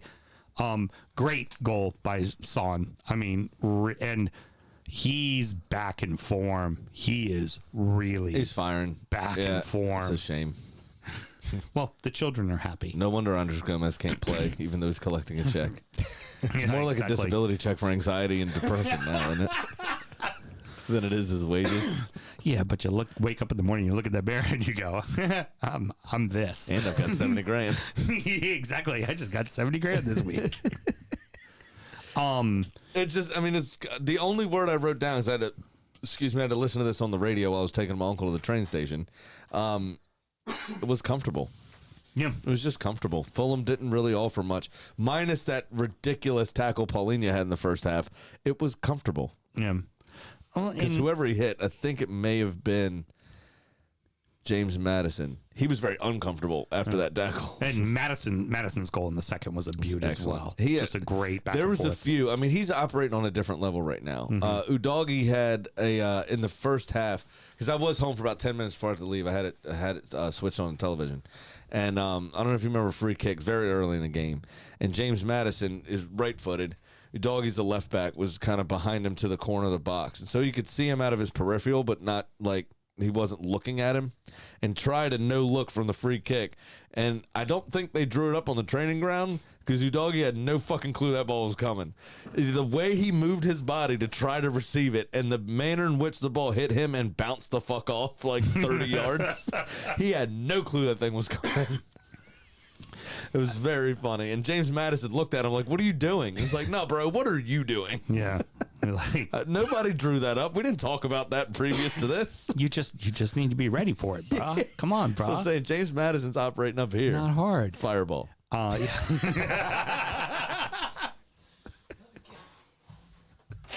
Sure money. I can't fucking beat it. That's it. We move on. I was gonna make another point, but why? As soon as you said bruh, it was like fireball. Fireball. By the way, drink it right. Pinky out. Heard. All right. Well, it's your fucking segment, so why don't you start fucking talking? Remember, you run the segment. Oh, yeah. Sure money. This is where we make football bets to better inform you on your bets, and they always win. They don't. I lost. How'd you do, Sammy? Mine hit, and I nailed it with my three leg parlay, and I am now up $463. Big Sam's Lock of the Week. I love it when it's nice, even numbers. Sam, did you know that 37.5% of the time it works 100% of the time, motherfucker? Nice, big man. Nice. Am I finally ahead of you? I think I might be. Oh, anyways. I'm going to go ahead and do another three-legger because it worked so well for me last week. I'm going to take Newcastle, Villa, and Brighton to beat Wolves, Luton, and Fulham, respectively, for $229. Okay. Yeah, that's what I'm doing. Nice. Good for you. Did you have any bets or no? I don't do no bets. You know, I don't do no bets. Hiram, this is why I drive the bus, because when you give him a segment, this is what you get. Yeah, fucking radio gold. Guess here. Instead, we have our good friend Pat. And now, it's time for our degenerate gambling friend Pat's Pick of the Week. Fireball. What's up, buddy? Hey. It's a lake. I was gonna say, don't say words that hurt his feelings. Oh yeah, I forgot. He used to deliver it. Yeah. Long Yeah. time ago. A lot of it. Long times ago's days. Hey, how's it going, buddy? Doing really well, man. How are you? I am not as happy as I was about 2 hours ago when I talked to you. Uh-oh, what happened? Briefly. Fucking Purdy threw 2 interceptions in the second half. Just killed. Killed my weekend. Lost tonight, lost Sunday, and broke even on Saturday. You know what, man? Fuck the NFL, man. Fuck these refs. The NFL's so fucking boring, man. Like three points in the fourth quarter. That's it. That's what you can do for me on Monday Night Football. You fucking suck. Anyway. Well, let's talk about the real football then. Well, hey, at least Texas is going to the World Series. That makes Taylor happy. Right. All right, so Yeah, what? well, it makes me happy, too. I hate fucking Houston. Agreed here. Damn. Yeah, same, actually. Being back in this chair for the first time in 7 weeks reminded me how much I hate Houston, too. He's talking about the city, Graham, not me. Whoops. Show title. Yeah. All right. Hey, remember his middle name is Dallas, too. I know. So. It is. And his social is psych. I don't know. I don't really know how happy I can read this. 217-894-7566. Graham, can you pull the email up and just read it yourself? Yeah, sure. I can do that. Jesus I Christ. love it. Pat's Not a right. problem. Pat is right proper. This is delightful. Fantastic. Got it. Got it. Go You gotta for do it. in Pat's voice, though. Which one? Check one. out sound check for the 3 versions. All right. I couldn't have been more wrong on my picks last Saturday going 0-2. Much like my Sunday when I put cash on every side that the Lions would blow out the Ravens. Welcome back, Graham, to the show. Congrats on the new entry of life into the world. May your nights be filled with more and more sleep as every day passes. Thanks, buddy. On to gambling. So this week, I will try my hand at a 4-game parlay. I'll take Chelsea over Brentford, Wolves over Newcastle, Villa over Lutron Town. Sounds like a really bad Decepticon. And Man City over Man United on a $75 bet that pays out 1,115 schmackaroos. What is its magic power? Does it transform into a hat? Yeah. No, it's a dance. It's the Lutron dance. They're called the Hatters. That's the joke. That is pretty good. You're welcome. What's why Which one? Hold on. Mine was pretty good, too. Neutron dance? Lutron dance? Come on. I don't know why I'm disrespecting my entire childhood, but I can't remember the leader of the Decepticons' name. Optimus Prime, yeah. No, He's the that's fucking Megatron. Autobots. Megatron. Oh, I'm sorry. Megatron wears the Wii hat as well of Lutron Town. So I'll place a smarter bet next week when Chelsea fucks me. You guys have a great weekend. If anyone is off Thursday and wants to take a trip out to Blue Ridge Shadows Golf Club, let me know. I have an opening for a 10:30 tee time. Car leaves Marriottsville at 7 and late lunch at Monk's Barbecue. So, Taylor, if you happen to be in town or fancy spending a bunch of money for no reason to go play golf with Pat, you're more than welcome to come up. I mean, I'll go just for Monk's Barbecue. That shit's delicious. Monk's Barbecue is fire. I like golf. Very good. All right. Well, That Pat, could be a show title, too. Fuck the NFL, comma, I like golf. That's pretty good. Jesus Christ. All right, buddy. Well, good luck that the baseball keeps going well. Nothing is going. Well, no, it's fine. All right, man. We'll holler at you next week. Thank you so much. I just hung up on him. all right. What do you got, Graham? All right. So I lost because of Lutron Town. because they transformed into a fucking world beater all of a sudden. Definitely not because of my Arsenal, because they played after Lutron Town. Right. Now I'm only up $553, still currently leading the pack this season. So I have a very responsible 4-leg parlay to play on this one. I've got Tottenham to beat Palace, should be fairly simple. A double chance Chelsea or a draw with Brentford. Arsenal to beat Sheffield United, and there to be 2.5 goals or more in that game. I'm sorry, over 2.5 goals. So that should be 3 or more in that game. And that 4-leg parlay only pays me plus 202 on a $100 bet. Okay. Gotcha. Yep. So I tried to go kind of responsible, but still had to get some odds somewhere. So, Graham, I'm not sure you're aware of this. You've been away for a little while, but we have a chicken.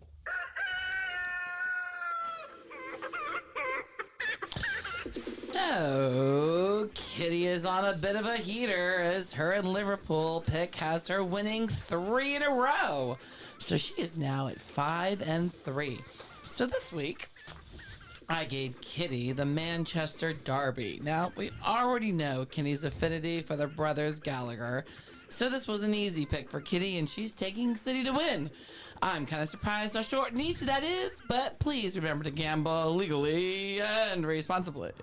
Her ghostwriter might have known that this show was going to maybe run a little long, so maybe the ghostwriter wrote a very short segment. Oh, look, Kitty also has in here, pour one out for my girl Rita, and that's it for the gambling segment. That's right. Pour one out for Rita. As she was talking, I really was hoping that you went sideways and wrote the brothers Neville. And then put in for Mel to whisper the rest of the segment. Very good. Did not happen. All right, that's going to wrap it up, boys and girls. Mr. Graham, I know there's a few parting words, so go for it. Yeah, just a couple. I'm going to start lighthearted and heavy. So first and foremost, did you hear how Mikel Arteta answered the questions about why Ramsdale wasn't in the squad? No. He said to the press, he's missing out on the team this weekend for the most beautiful reason. And immediately, a lot of people, I saw comments online that were like, would he lose his virginity? For the most beautiful reason. Was he deflowered? What happened here? Which is funny. And What's the answer? his wife had a baby. Oh. Hey. Yeah. But it was not just beautiful. It's just a strange If way. you've never seen childbirth, it is not pretty. It's a strange it's bad, man. It's real bad. I'd be like, did James Franco meme with the noose on the side of the boat first time? Now that I've done it 3. I've seen the insides through both directions, one through the stomach, one through the other side. Yeah, just not fun. It's bad. It's bad. Anyway, speaking of perverts. Fireball. Speaking of perverts and Fireball, actually, Tony Fernandez, you remember the owner of QPR? Mm-hmm. I thought this was quite funny.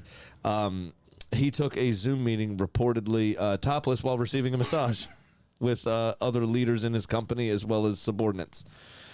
That was Sam Houston during injury time while you were gone. Look, the muscles are tight. They need to be loosened up, man. It's just what it is. I don't think he should be doing that.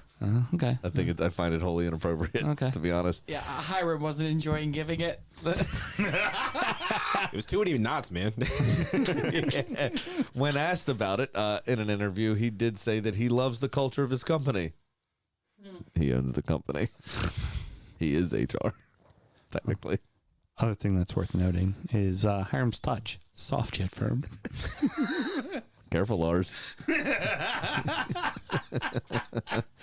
All right, on to the real parting words. The footballing world has lost another legend. Mm-hmm. Very sad, obviously. Sir Bobby Charlton has passed away Saturday morning prior to Manchester United's kickoff. He is arguably the greatest ever English footballer, period. He was one of the survivors of the Busby Babes that crashed in the Munich air disaster.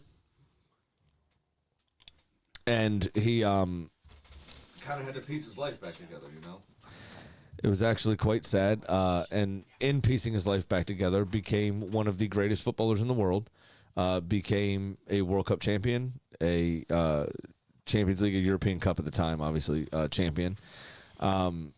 Won the Premier League, First Division a few times, and stayed in the game. And there was just a quiet dignity with which he lived his life. There were never any controversies. There were never any kind of off-field drama. There was never anything. if you, again, watch the Beckham documentary, when David Beckham signing for the club, Bobby Charlton was in the room. When Ronaldo signed for the club, Bobby Charlton was in the room. He ushered in the class of 92 just with an elderly statesman vibe about him. He was always poignant in his comments about the club, about the state of football, about a lot of different things. He was one of those people that transcended the sport as well. You know, when I've heard multiple stories recounted that when you would go abroad in the 70s, 80s, and 90s, and somebody would ask you where you were from, and you said the UK, they'd go, "Oh, Bobby Charlton." You know, like that's what you're famous for. Like if you say you're from New York, you're like, "Oh, pizza."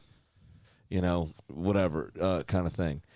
So this is very, very sad, obviously, and you know, on the level of when Pele died, on the level Absolutely. of all of these, you know, kind of when Maradona died, on the level, this is one of the greatest European players that have ever played the game, and easily the best Englishman that has ever played the game. I was going to say minus the massive amounts of cocaine when you're talking about Maradona, Charlton and Maradona. Yeah. But I'm just talking about the gravitas of their careers.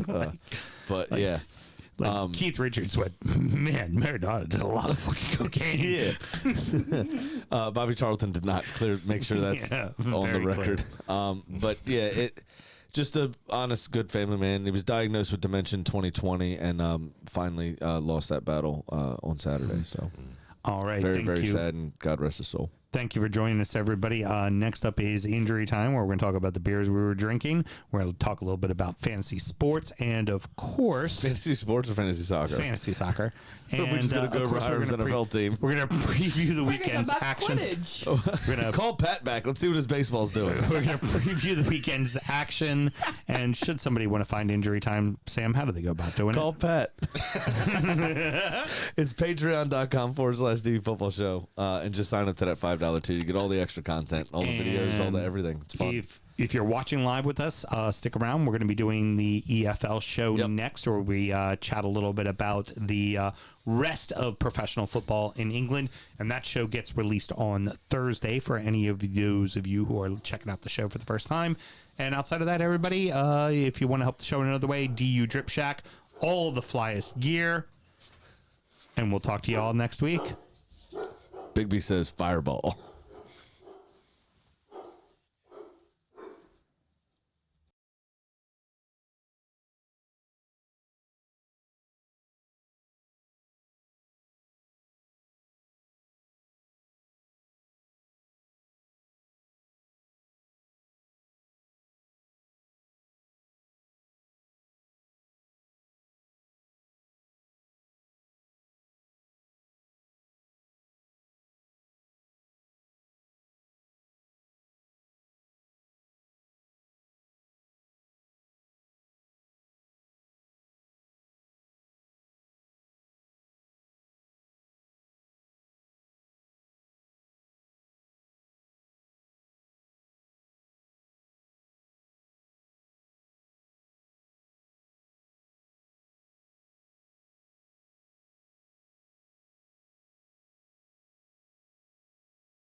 Hi, everybody.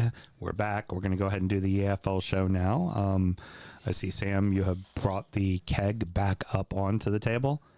And here's my cup. I'm just Always wanted to make sure we had a fourth chair. Fifth chair now. There we go. It's a party.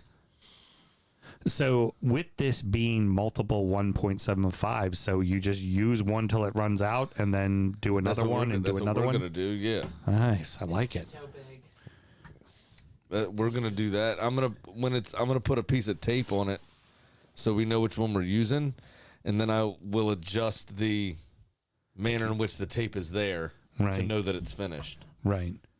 Well, Or, you know what we could do? I'll get a hammer and just snap that one off. Yeah, I would think. We need to put some ice on the top. There's nothing more fireball than that. We got to put some ice on the top of that bad boy. Go give me a don't we? motherfucking hammer, bitch. Rah. Graham, don't we got to put ice on the top of it to chill it? No. No?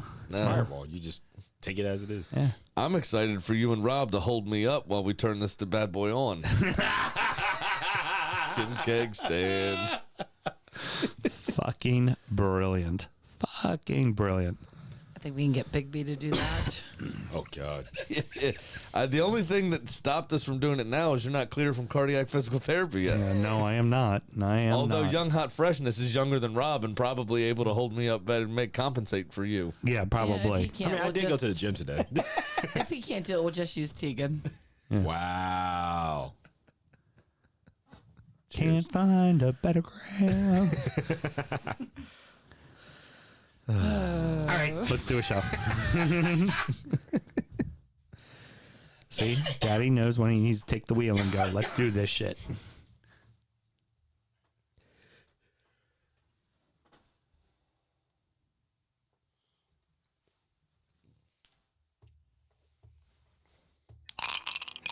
Some things never change. Graham's yawning in his phone. Welcome back.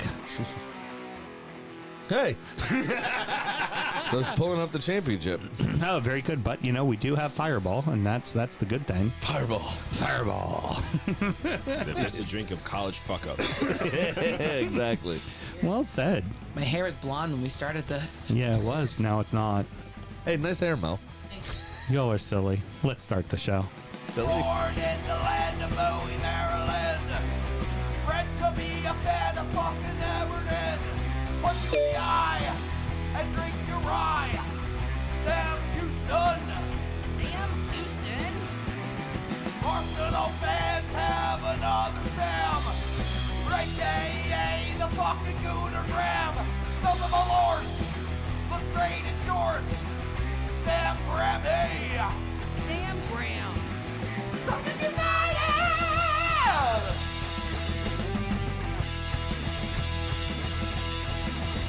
Fucking United!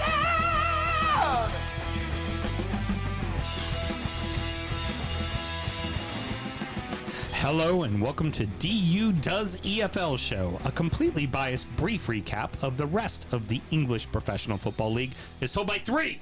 That's right, three common American schmucks. Because this time we'll give them a little credit. Are we keeping that name? No, because it's not what it is. The EPFL. The EFL, sorry. You said English Premier. You said English Professional Football League. Yeah, whatever.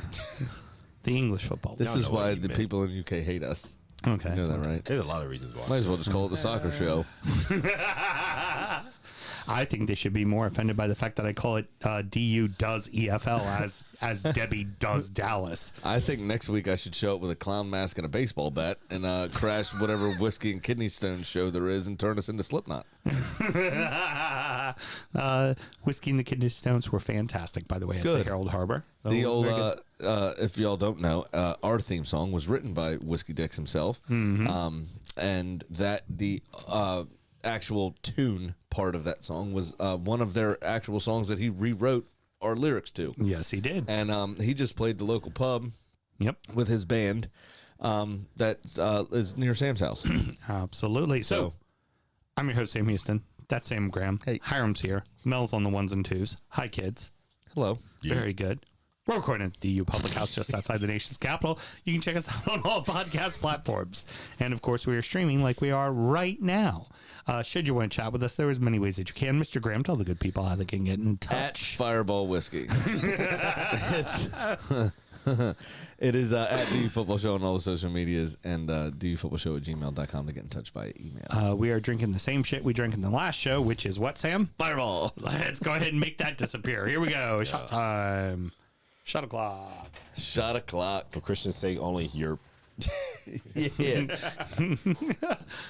Europe. I thought it was Yeep. Same difference. Fireball. Taylor told y'all his name's Jeet. It's awkward because there is a Jeet. Yeah. Well, what's the point behind why Taylor told that joke?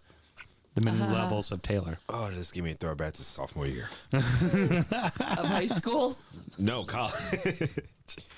High school, I was drinking tequila and orange juice, but that's a different story.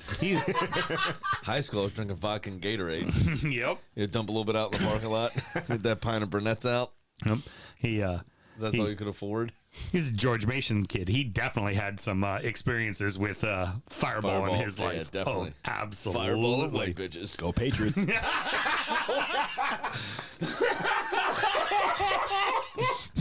I love how he says "Go Patriots" as you say "Fireball" and white pitches, and Patriots goes. Patriot just goes into a laugh. It was fucking fantastic. All right, let's go ahead and get into the championship. That point means I know. I'm just. Oh, fucking great. Championship corner! I've fallen and I can't get up. Oh no! and yet somehow she'll edit out that mistake, but not my mistake during the I'm main so show. glad to be back. Welcome back, Graham. We miss you. Leeds come from behind on Norwich, or pronounced how, Mel? Notch. Very good. Come back and win 3-2 on a brace from Somerville. But more importantly, our boy, Dave Geckel, was in attendance and incognito because he could not get a ticket with the away supporters. So he sat with the Norwich supporters and had to keep his mouth shut the entire fucking time. It's rough. It is rough. It's hard to do, but you have to do it. And Norwich should probably get away with it, though. Yeah, you probably They seem like a nice lot. Yeah, they should be all right. But they are farmers. I'm going to say it's not Ipswich. So as long as you're Yeah. not an Ipswich person, they probably don't care. Yeah. Although Leeds is universally hated by everybody. True. Yeah, that could be tough. You're absolutely right. An American Leeds supporter, it would do him favors to just not To just say be a word. quiet. Yeah, definitely. Well, good. I'm still surprised they kept Crescencio Somerville over the close season, to be honest with you. I thought he was the one bright spot of Leeds last year when they were in the Premier League. Yeah. To be honest, so but good on them. Yeah. They're back in the third. Well done. Yeah, that's what I was about to say. They moved themselves back into the top part of the table after a really miserable start. So everything seems to be working well. Everything under Farka seems to be fine, and this is where Farka shines, is in the championship, man. This is what he does. So he does that topic very well. yeah, he does do that topic. He's not going to be the guy that gets them. He'll get them to the Premier League. He ain't going to be the guy that keeps them in the Premier League, though, will be the problem. So they're going to need to figure out what that next step's going to be after that. Also, another one, you need to turn up the volume on your television for to hear. His voice is so high pitched. Foxes are on fire. They lost, I think it was the second game of the season. They haven't lost since. Yeah, I want them to get promoted again straight away, namely because it's another weirdo in charge now. Yeah. It's another Pep Guardiola assistant who's fucking just strange, man. They're just all strange. And I don't know if it's the years under that intense environment that makes them weird, but like think back to Arteta drawing the heart and the head, heart and brain holding hands in the All or Nothing documentary. Right. And then the way he described Aaron Ramsdale having a baby is he missed the game for the most beautiful of reasons. Like, what are you fucking talking about, man? Just say that his wife had a baby, everybody's doing well. Yeah, You know that's what all I mean? got to say. It's just like, He's away on paternity. That's what I'm saying. Like, what the fuck are you talking about, right? So I don't know if it's the years under Pep that breeds this weirdness, or if it's just like weird kinks and fetishes where these people just find each other somewhere on chat rooms, and It's both. It's definitely both. Could also just be a Spaniard thing with Pep and Arteta, like just kind of weirdness, man. it Could be it.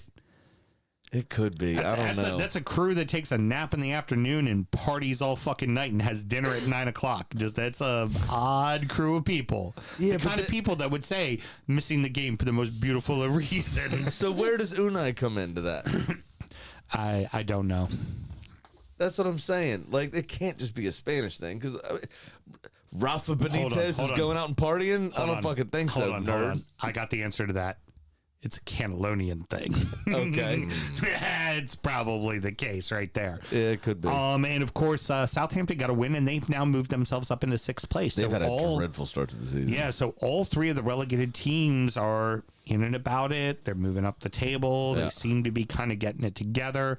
Southampton, I'm still kind of surprised because they kept Armstrong and they kept Che Adams. So you would think... Yeah, but they have nobody getting the ball for real. Yeah, it's true. That's true. They have no creativity since James Ward-Prowse left. Plymouth have slid down the table since a nice little solid start off their promotion. They've only gotten 5 points in the last 7 matches, man. And then another one worth mentioning, kind of a part of the furniture in the championship, and typically a team that gets up to the Premier League every once in a while. QPR is in an absolute free fall. They have lost 4 in a row. I would say it's probably a lack of confidence in the CEO of the company for reasons previously stated. I would imagine because he's a little more focused on massages and a lot less focused on signings. That's all I'm saying. Bianca, get in here.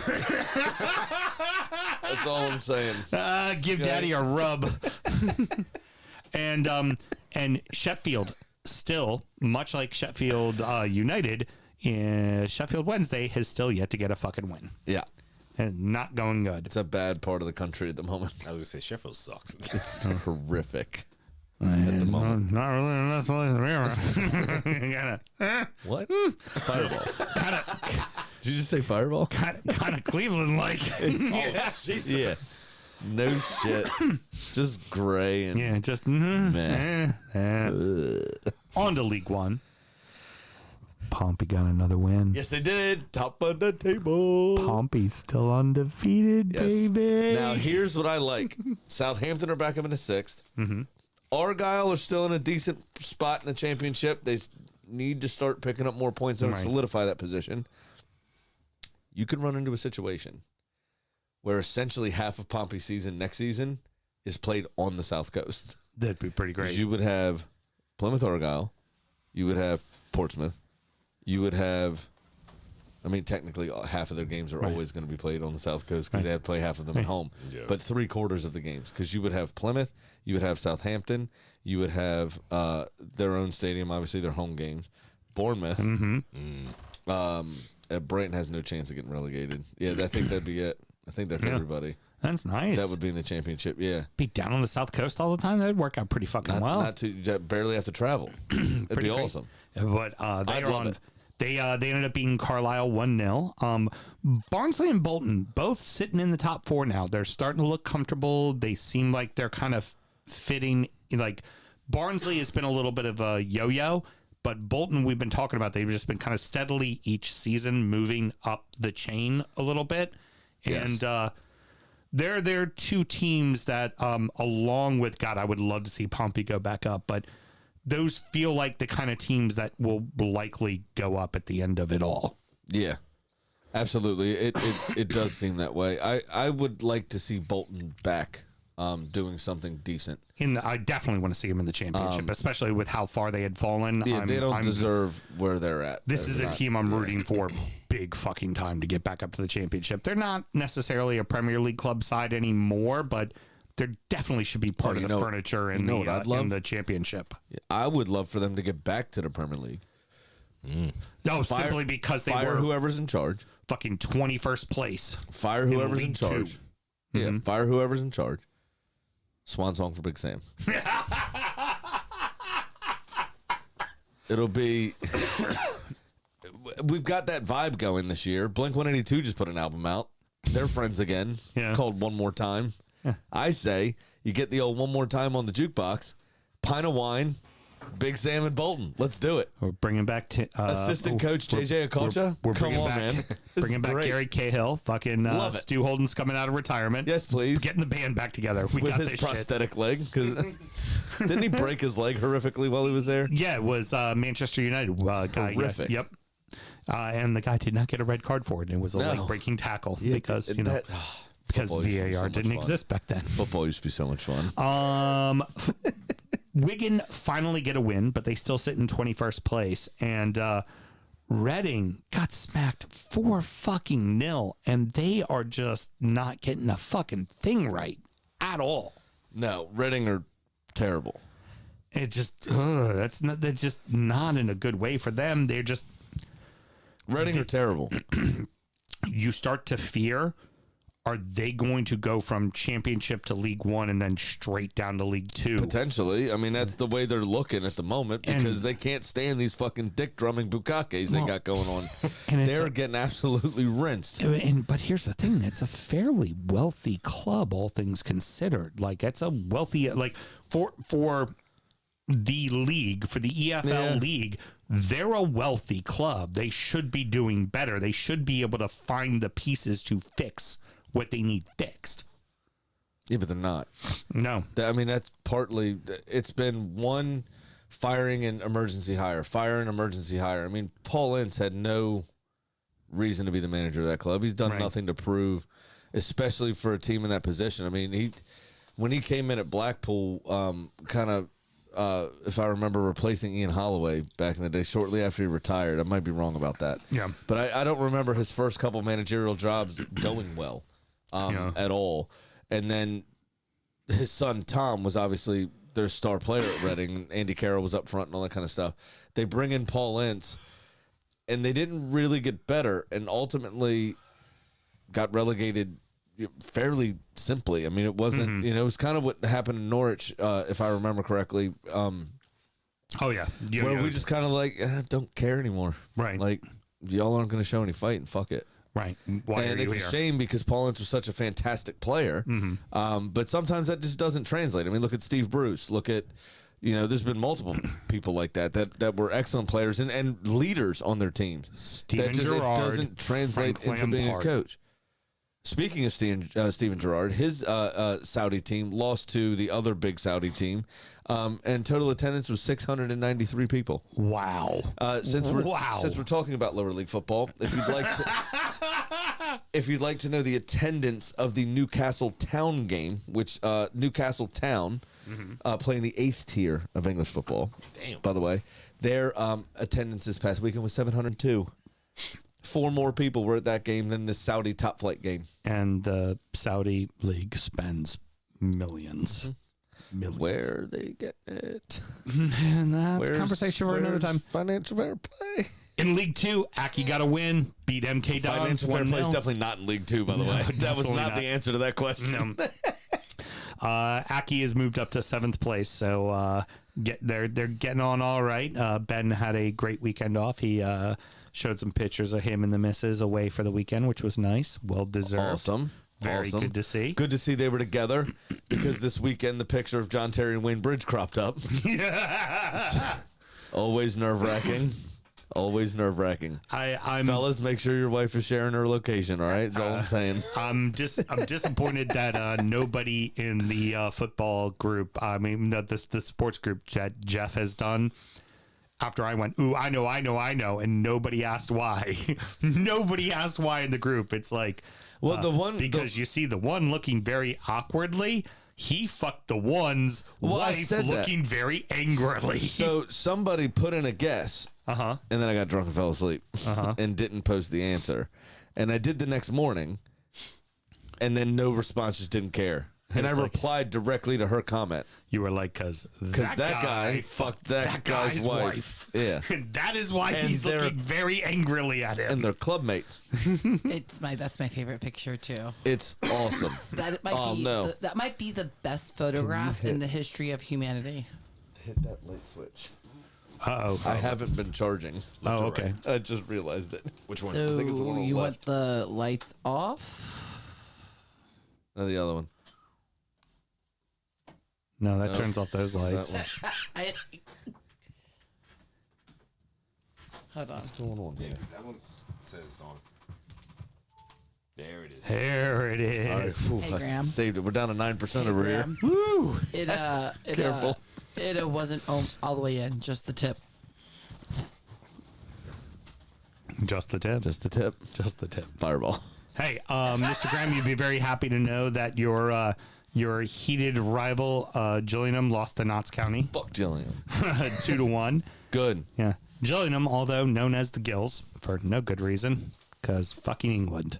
If England ever wants to get mad about the way I did the intro to the show, I will look at them and go, "It's spelled Gillingham. You call them Gillingham, but their name is the Gills. Fuck you. Fuck everything about you. You can fuck off." I don't understand. You know what I don't like? One thing I don't like about England is English nicknames. Mm-hmm. They're so lame. Mm-hmm. Like Wayne, Wazza. Oh. Come up with something better. Right? Mm-hmm. You know, or Richard Keys. Mm-hmm. Keysy. Just throw a Y at the end of it. Right. Everything. Just a Lame. All right. Lame. And Knott's is still sitting behind Stockport for top of the table. Here's one thing worth mentioning. You will typically see the season a team gets promoted to League Two out of the National League. Normally, those teams tend to fucking do pretty well in League Two, and that is the case with both Knott's, and we'll get on to Wrexham here at the end. Well, one of the biggest things is the drop in finances from the Premier League to the Championship is very, very, very, very stark, right? Championship to League One, isn't that big of a deal. Right. League One to League Two, especially if you've been there for a while, isn't that big of a deal. But falling out of League Two and a sustained period in League Two is detrimental to your fucking finances. Right. So if you've been there for a while, you're in trouble. But if you're a new kid coming up and only one team gets relegated, you've got every motherfucking chance. I'm sorry, 2 get relegated, not 3 though. Right. 2 only get relegated. You've got every fucking chance to splash a little bit of cash and you can stay in the league. Well, in the National League, but you have guys, to push on from there quickly. Well, you also have to remember the National League guys too essentially have to spend League One money in the National League if they want to fucking If they want to go get up. out of it, yeah. Like that's they true. like that. I mean, we saw that with the Wrexham documentary. Well, not the same way. You have to spend a shit ton of money to try to get yourself out. Yeah. And then if that doesn't work, you're in the National League for a minute. You're fucked. Absolutely. Tranmere and Forest Green Rovers have finally gotten themselves out of the drop. They're just barely out, and we're looking right now at Sutton and Colchester are sitting in the bottom 2 spots currently. I don't remember if this happened before I went out or while I was gone, and I want to make sure y'all talked about it. You know Big Dunk's gone from Forest Green, right? Yeah, yeah. And you know he's got another job. No, where's he at? I don't remember, to be honest with you. But he's somewhere. Or, hey, look, as long as he's working. It's in Scotland. Putting on the wristband. It's in Scotland. He's back in Glasgow. I like that. Or near Glasgow. I like maybe. that. Fife? Somebody. Okay, I like Mel. that. He is with the Inverness Caledonian. Oh, that's right. Thistle. He's up way north. Yeah. He's up. He's way north. He might not even be able to understand them. He's that far north. I've been up and around the Inverness area. That's hard to fucking understand. Oh, yeah. And, There aren't many towns further north than that. I used to sell a scotch from north of there. Mm-hmm. One. What was the name of it? Uh-huh. Started with a W. Highland Park's way north. No. Yeah, but they're further west. What the fuck was the name of that brand? I don't remember. Old Pulteney. Oh, okay. There you go. Old Pulteney. It starts with a W. Old Putney. There's not even a fucking W in the fucking No, I word. said the town starts with a W is what I was thinking. I can't remember it anymore. It doesn't matter. I don't All right, fucking sell Wrexham it anymore. drew I don't give a 1-1, and That's they are another now town starts with a currently. W. Wrexham is now currently in 4th place. It's called a transition, Sam. Yeah. Hashtag professional. You're welcome. Yeah, I love how he's the professional, even though he's the one that drove us down that alley. You're welcome. That's what happens when you get Graham back. I can love it. It's a shame they drew with Bradford. I wish they were better, but they're in 4th place, and I'm loving life. For Wrexham, honestly, it's just make the playoffs. Make the Yeah, playoffs definitely. and have every chance. Make a little bit more money if you go up to League One. You're in a good place. I'm glad we're keeping you awake, by the way. So, One more show. kids, any parting words? Hiram? I swam in Loch Ness once. I have a sports podcast. I was going to say, I said Hiram, and Mel started talking. Yes, he paused. I felt the need to fill the dead air. Just hold on there for a second because I have Hiram follow-up questions. froze. There's like, I have to say something to cover dead air. I'm tipsy because of this fucker right here with this fucking fireball, okay? Fireball. Hello, kettle. And the bulk of that high noon is gone, too. You know what? We don't talk about that. Anyway, so yes, I have a sports podcast. It's called Tommy United. It's cover all things sports, baseball, soccer, football, even fucking pro wrestling. I don't give a shit. But catch us on YouTube, streaming every Thursdays at 8 p.m. Sometimes I'm on camera. Sometimes you'll see a Apple memoji of me or whatnot. But either way, come check us out every Thursdays on YouTube at 8 p.m. If not, you can also check us out on all podcast platforms available. Release every Friday, so be sure to check us out. Again, it's Tyan United, TYIAN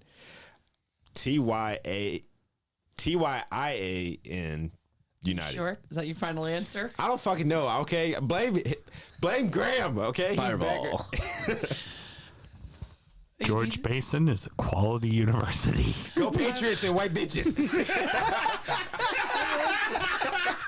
Like, I have a feeling Hiram's going to be sleeping on the couch with the dog. All right. So Instagram, parting words. Yeah, follow.